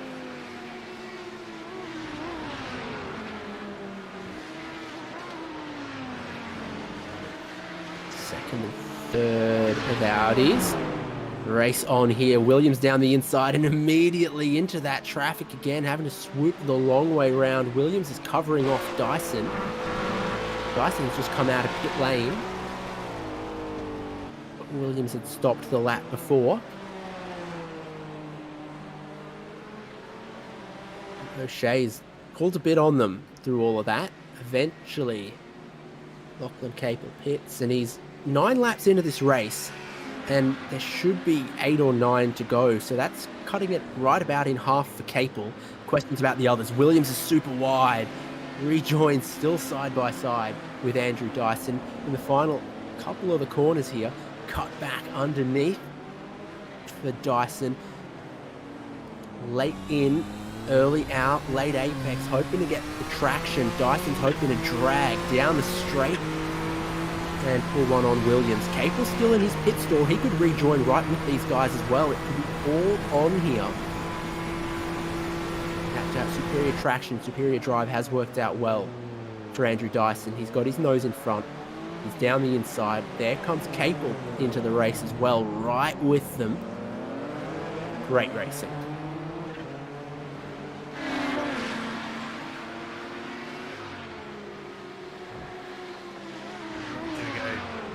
Daniel Yeaman there, John Merritt in behind. Oh, you can just see how much those cars get unsettled coming through that bump there. Gee, how good is that livery there of the red, white and yellow Audi there of John Merritt. Very period, correct? Yeah, it feels super 80s with the bright and block colours. Here we go, Williams ahead. Capel and Dyson. Capel's going to pick off Dyson on his outlap there, so Dyson has gone from 2nd to 4th. So here we are, middle of the lap, where Flock's engine let go. He gets out wide, he gets that AstroTurf, and the wiggle just prevents him putting that 800 horsepower to the ground. And when your rivals can and you can't, 800 horsepower adds up very quickly. Some Audis coming to the pit lane, including Dylan Burse. Yeaman goes on, but almost everyone else stops. You see how busy that is.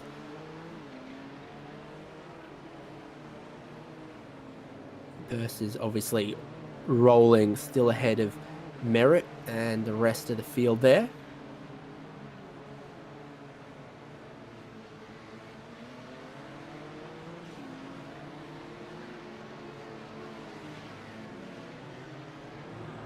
Oh, it's no McLaren, but it's close.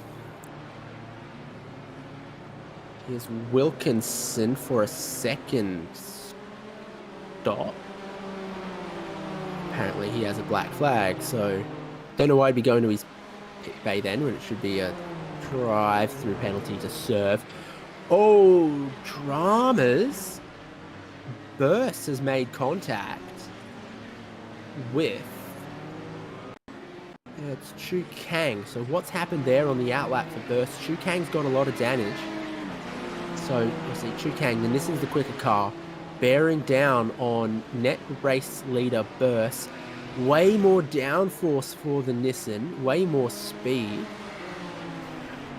Oh, the Audis do like to sort of double apex there. Breathe out a little bit in the middle of the corner, and he's tried to keep the Audi pinned, and there's not a huge amount of straight line performance difference to these cars. But the Nissan, with the ground effect, way more cornering speed than the Audi has. The Audi driving like, you know, a NASCAR stock car, like a Trans Am car or something. Plenty of power to it, but no downforce. Really needs babying through the corners, and you got to give a bit more space when you're the car with the cornering speed. Daniel Yeaman's gone long, but he's having a very, very long pit stop as well. So here is the drivers who've already pitted, hopping on past him. No pit lane speed limiter in that car. He's either been speeding on the way in or somewhere along in the lane.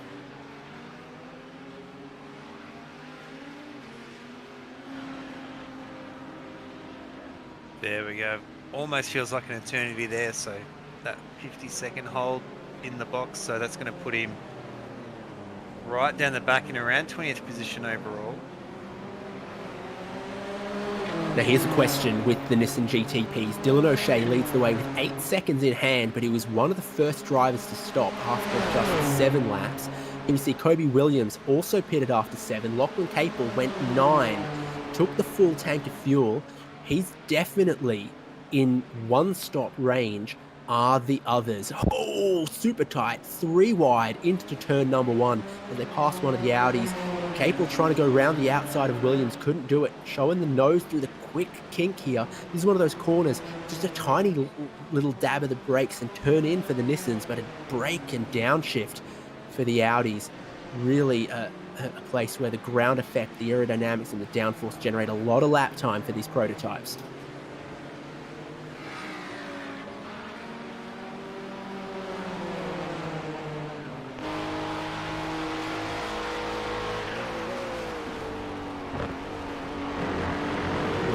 Second, has to ride those nasty bumps, has to look forward at a bunch of Audis to lap.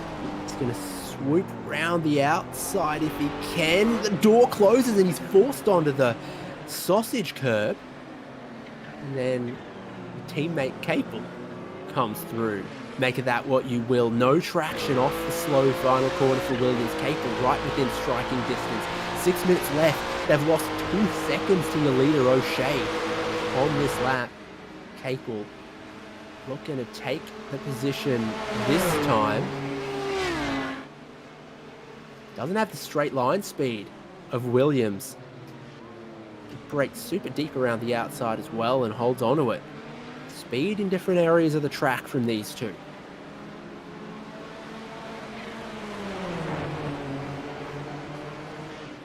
Just see how much that arrow's in effect. Really stick around.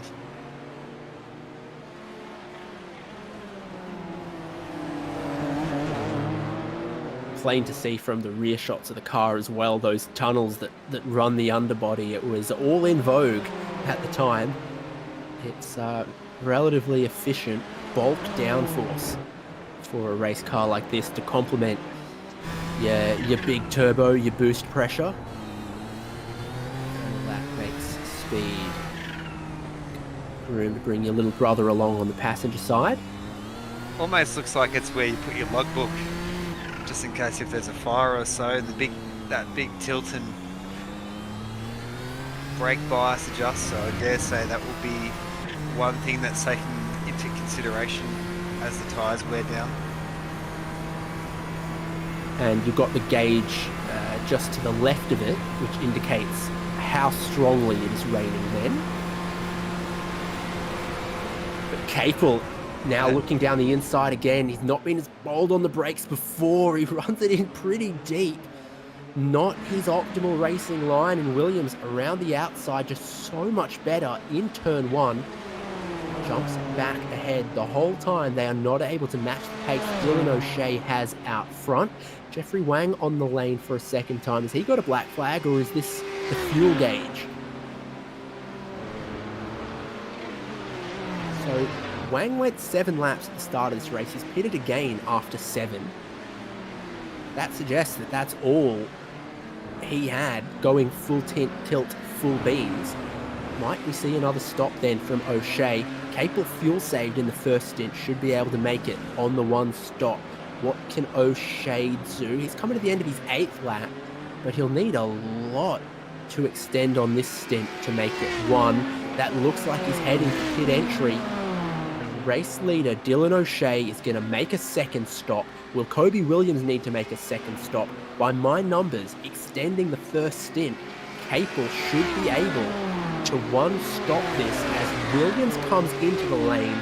Lachlan Capel goes through into the Nissan GTP lead. All the Audis have been through the lane once, and Dylan Burse still leads that category. So it's Capel and Burse leading with 3 more laps still in this race. That's going to almost need Capel to go 10 laps on this final stint if it doesn't drop a lap shorter than that. We'll wait and see. Strategy. Fuel saving in the offing here. I can say there as well, almost identical stops there between Dylan O'Shea and Kobe Williams. I've just seen Chu Kang come into the pits as well. Yeah, a couple of those other Nissans also making second stops. Dyson's so far only made 1, and he runs in second, but didn't. Well, no one else went 9 laps but Capel on that opening stint. That was his hallmark. That's maybe just played him into contention to take this win on the fuel strategy, on the fuel saving. Lap times are 1:25 for Capel. We've got 2 minutes left on the clock, so it will be 2 more laps of Fuji Speedway, another 9 kilometers or so. And that'd take him to 2 9-lap stints. So Capel did it the first run. He might be able to do it the second run. He comes out in Frunzlo, looking for a splash to get him home. Yeah, gee, you'd have to say there, Lachlan Capel, potentially that genius when it comes to this strategy there. We've seen Christopher Henn, much more of a better second race, so he's up 5 positions. He was all the way down the back up into 18th overall. Yeah, he got down the inside on Sam Lehman right there in towards turn number 1. Big braking zone for these Audis. Couple of scuffs on the car after it's a Nissan shaped dent for Burse. That was a really big 4-wheel slide there by Dylan Burse, so just having a few minor connection problems as well. I do believe he's back there now.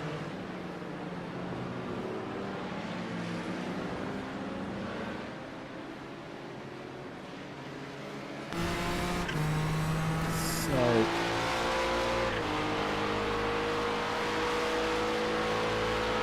Burse about to go a lap down to Capel, who starts the final lap of the race and doesn't take to pit in. Here are your leaders from each category on their final lap in turn number 1. I was going to say, is there 3 flag people?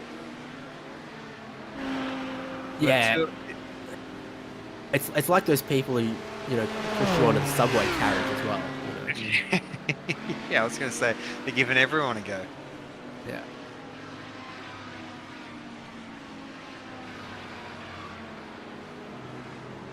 So Dylan Burse can't rest on this final lap. John Merritt's not too far behind.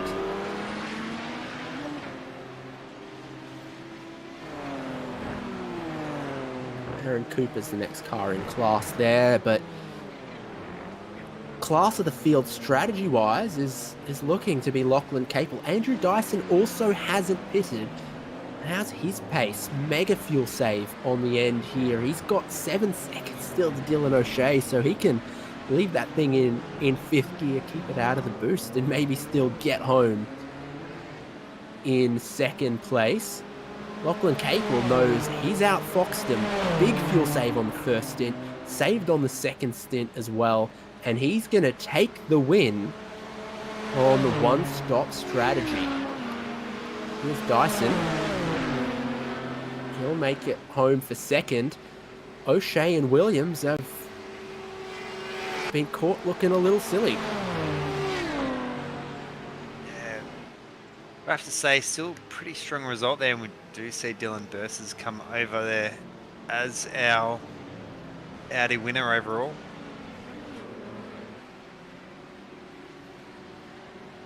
There might not have been any more fuel for Lachlan Capel.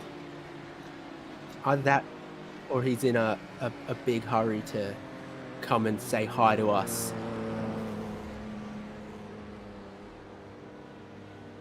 Oh, gee, there you go. Really shows just there was literally no fuel left there for Andrew Dyson, so currently being pushed around on circuit. Should have already taken the checkered flag, though. Yeah, he has. Last car that is going to take the checkered flag is actually Jordan Ferguson, I think. Just about everyone has at this point. Well, there you go. 2 stops in the Nissan for everyone, but Lachlan Capel and Andrew Dyson, they come out on top in the end. O'Shea had the pace, but not the efficiency, it turns out. Williams ends up in 4th there.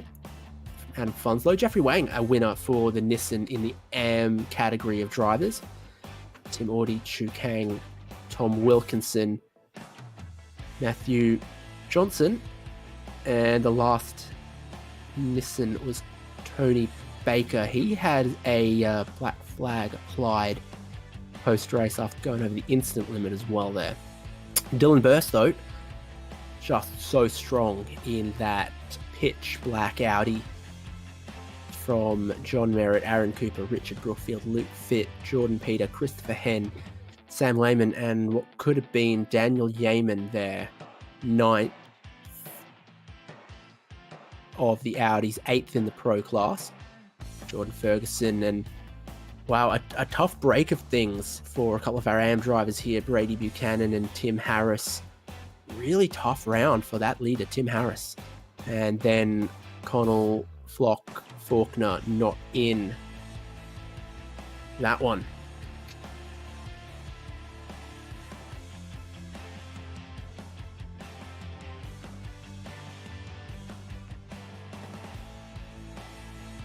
So our Audi winner will join us. Dylan Burst, congratulations, winning the race there in the Audi in this wildcard round. And these old IMSA cars are a bit wild in their way. Yeah, pretty mad actually. It's super fun to drive. Pretty sure it's the only car in iRacing that you actually need a clutch properly on the up and down shifts. So that makes it a lot of fun. You got to heel toe properly and stuff. Have a blast doing that because you don't really have to with anything else, and it's just slower. So. Nah, that's really fun, and it's just a really cool car to drive in general, eh? Sounds mint, drives like a boat, it goes alright. Yeah, a real feast for all the senses. We can see the flames on the shifts here, the turbo, and really long braking distances, it seems, and quick in a straight line. Yeah, I'm pretty much all-wheel drive. Hoots out of the corners, but yeah, nah, it's got brakes from like the 1940s. It's not the best down there, but yeah, I mean, it does the job, I guess. Fun either way. You achieved what you told us last week you wanted, from Pass 2 into the Pro-Am and immediately sweeping the Audi. Is that form you're hoping to continue when we go back to GT3s for the remaining rounds? Yeah, look, I mean, I've never really driven this car at all, so I'm glad I did that. I mean, that's pretty sweet, happy with that. But yeah, no, when we go to GT3s, I hope to do similar, have a good run at least. Well, congratulations to you. Pitch black, but sweeping everything you could tonight. Bloody oath. Cheers, bro. There we have it. Dylan Burst, Audi winner, and a bunch more of our drivers have stopped by for a chat. Nick, how about you grab that Nissan winner, Lachlan Capel? Yeah, congratulations there, Lachlan Capel, on that overall win.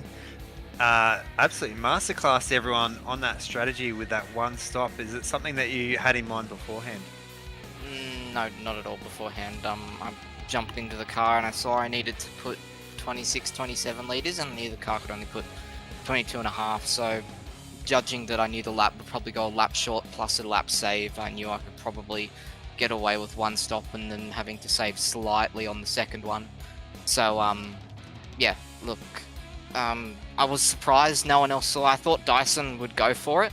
I really did think he would because he was saving as much as I would, but when I saw him pit a lap early, I knew it was pretty much sealed from that moment on, so I was just trying to get through the traffic and not dying, so yeah. Yeah, actually I do believe Dyson might have shared that same strategy there, so he also went with the one lap, but yeah, absolutely that consistency that you were pushing there at the front. I think he had to back off. His Nissan actually ran out of fuel just after he crossed the line, so I think he was maybe just cutting it just a little bit too fine.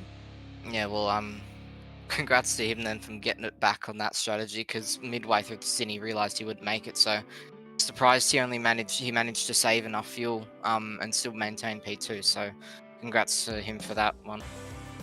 Yeah, absolutely. So looking forward to Sandown. We're back in the GT3 cars. I'm sure there's plenty of practice and just getting that setup dialed in for that next round. I mean, yeah, I've had decent. I mean, did a random GT3 league race for 90 minutes in open setup, so fixed setup will be different, but I'll have a new rig probably, so things might be feeling a little bit different, but you know, we'll see how we go. Yeah, nice. So there's no such day like a new rig day, but anyways, congratulations again, Lachlan Cable. Any people and sponsors you'd like to thank? Yeah, just big thank to Drop Bear Motorsports and all their sponsors of Encozy Engineering Solutions, Sam Blacklock Media, Hybrid Racing Solutions, and Revolution Race Gear. As always, a shout out to you guys for putting on the broadcast. I know it'll be a great time watching all the GTPs trying to lap the Audis, as it was quite hectic in race 1 there and a little bit in race 2 with the traffic, so good to watch that. Absolutely. Well, I'll take it back to David Haynes, but congratulations again, Lachlan Cable, and we'll see you next week. Yeah, cheers, guys. Joe, got a couple more folk dropping by to say hello, and I'm gonna go grab. I was gonna grab Dylan O'Shea. I've already done that. Jay, you've got to catch up. Dylan joins us, and great race 1 win, great pace from you in this car. That's a bit of a handful. Yeah, it's very different to what this series normally runs in the GT3s. It doesn't have TC, ABS, turbo lag. It's very interesting. But yeah, no, good race. Too bad I didn't do my research for the second one because got absolutely rolled by the strat, so that was unlucky. But yeah, no, it was good fun nonetheless. And some challenging places for this circuit in these cars. I mean, it's super quick down the pit straight, big braking zone in towards turn number 1, but the surprising one for me is that kink around the back of the circuit. It doesn't seem like there's any car that wants to ride that bump and jump tidily, let alone one with 1980s suspension and shock absorbers. Yeah, as soon as you hit the bump, you're dead. So you really got to avoid some of the curbs around here, and if you even touch a sausage curb, you're going to spin no matter what. So it's definitely interesting with the suspension and even the diff. Some of the corners, like turn 1 and the last corner, it's so easy to light the inside rear up, and I've never experienced that in this game with any car. So it's very different to what I drive normally. Well, congratulations to you on that. Pretty consistent overall, when the Wildcard can do what it says to the championship and throw up some maybe unexpected results. Yeah, it's good, especially because there's no bop on these things, so it's all even playing field, and yeah, really shows. Congrats, look forward to seeing you next week. Cheers, thank you very much. And he's here, so he graciously put his webcam to us. So we'll grab the man, Andrew Dyson. Nick, this one's for you. Congratulations there on that second place, Andrew Dyson. So I know we did see it, especially in that feature race, get blown apart a bit with that one-stop strategy that both you and Lachlan had together. Yeah, so I was lucky to actually make it. I kind of had an extra lap up my sleeve in that first part of the race.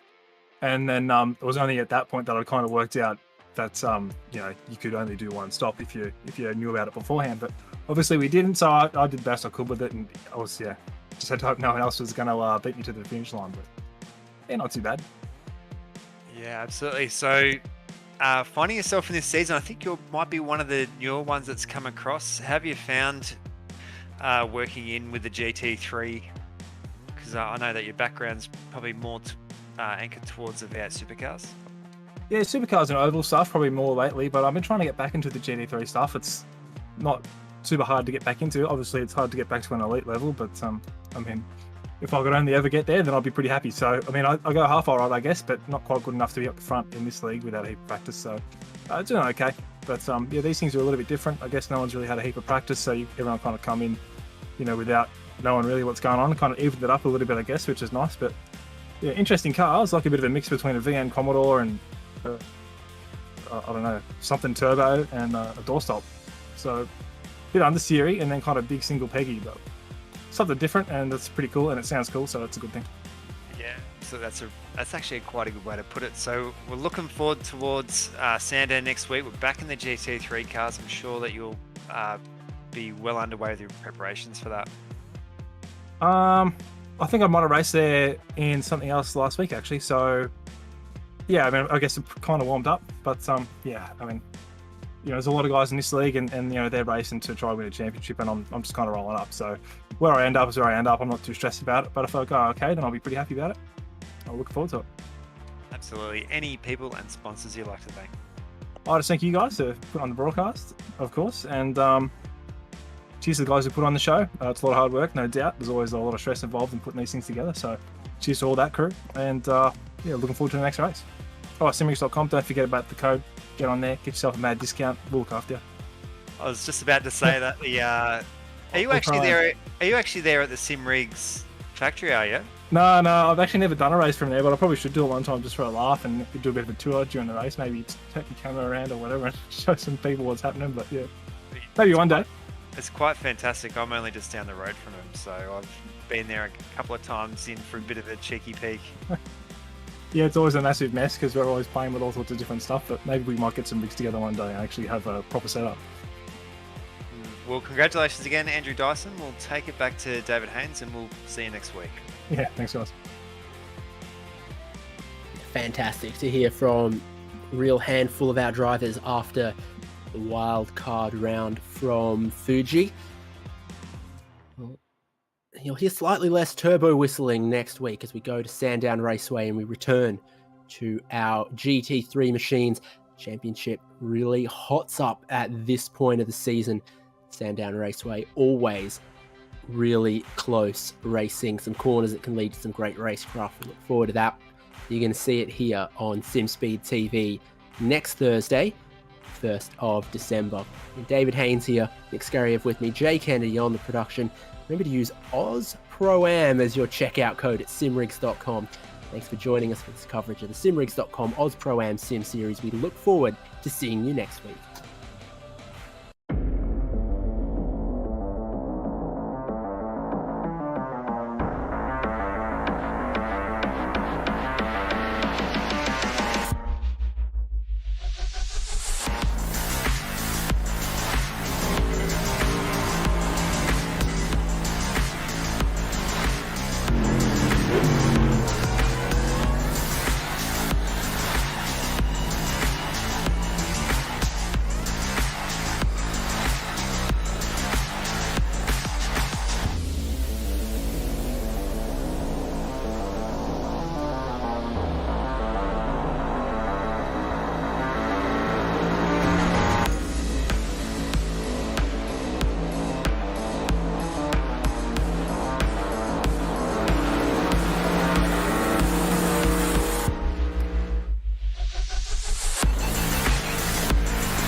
you do like it. I love it, yeah.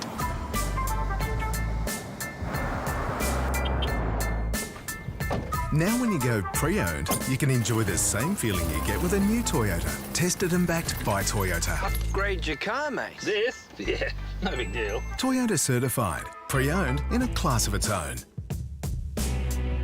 Oh, what a feeling. Toyota.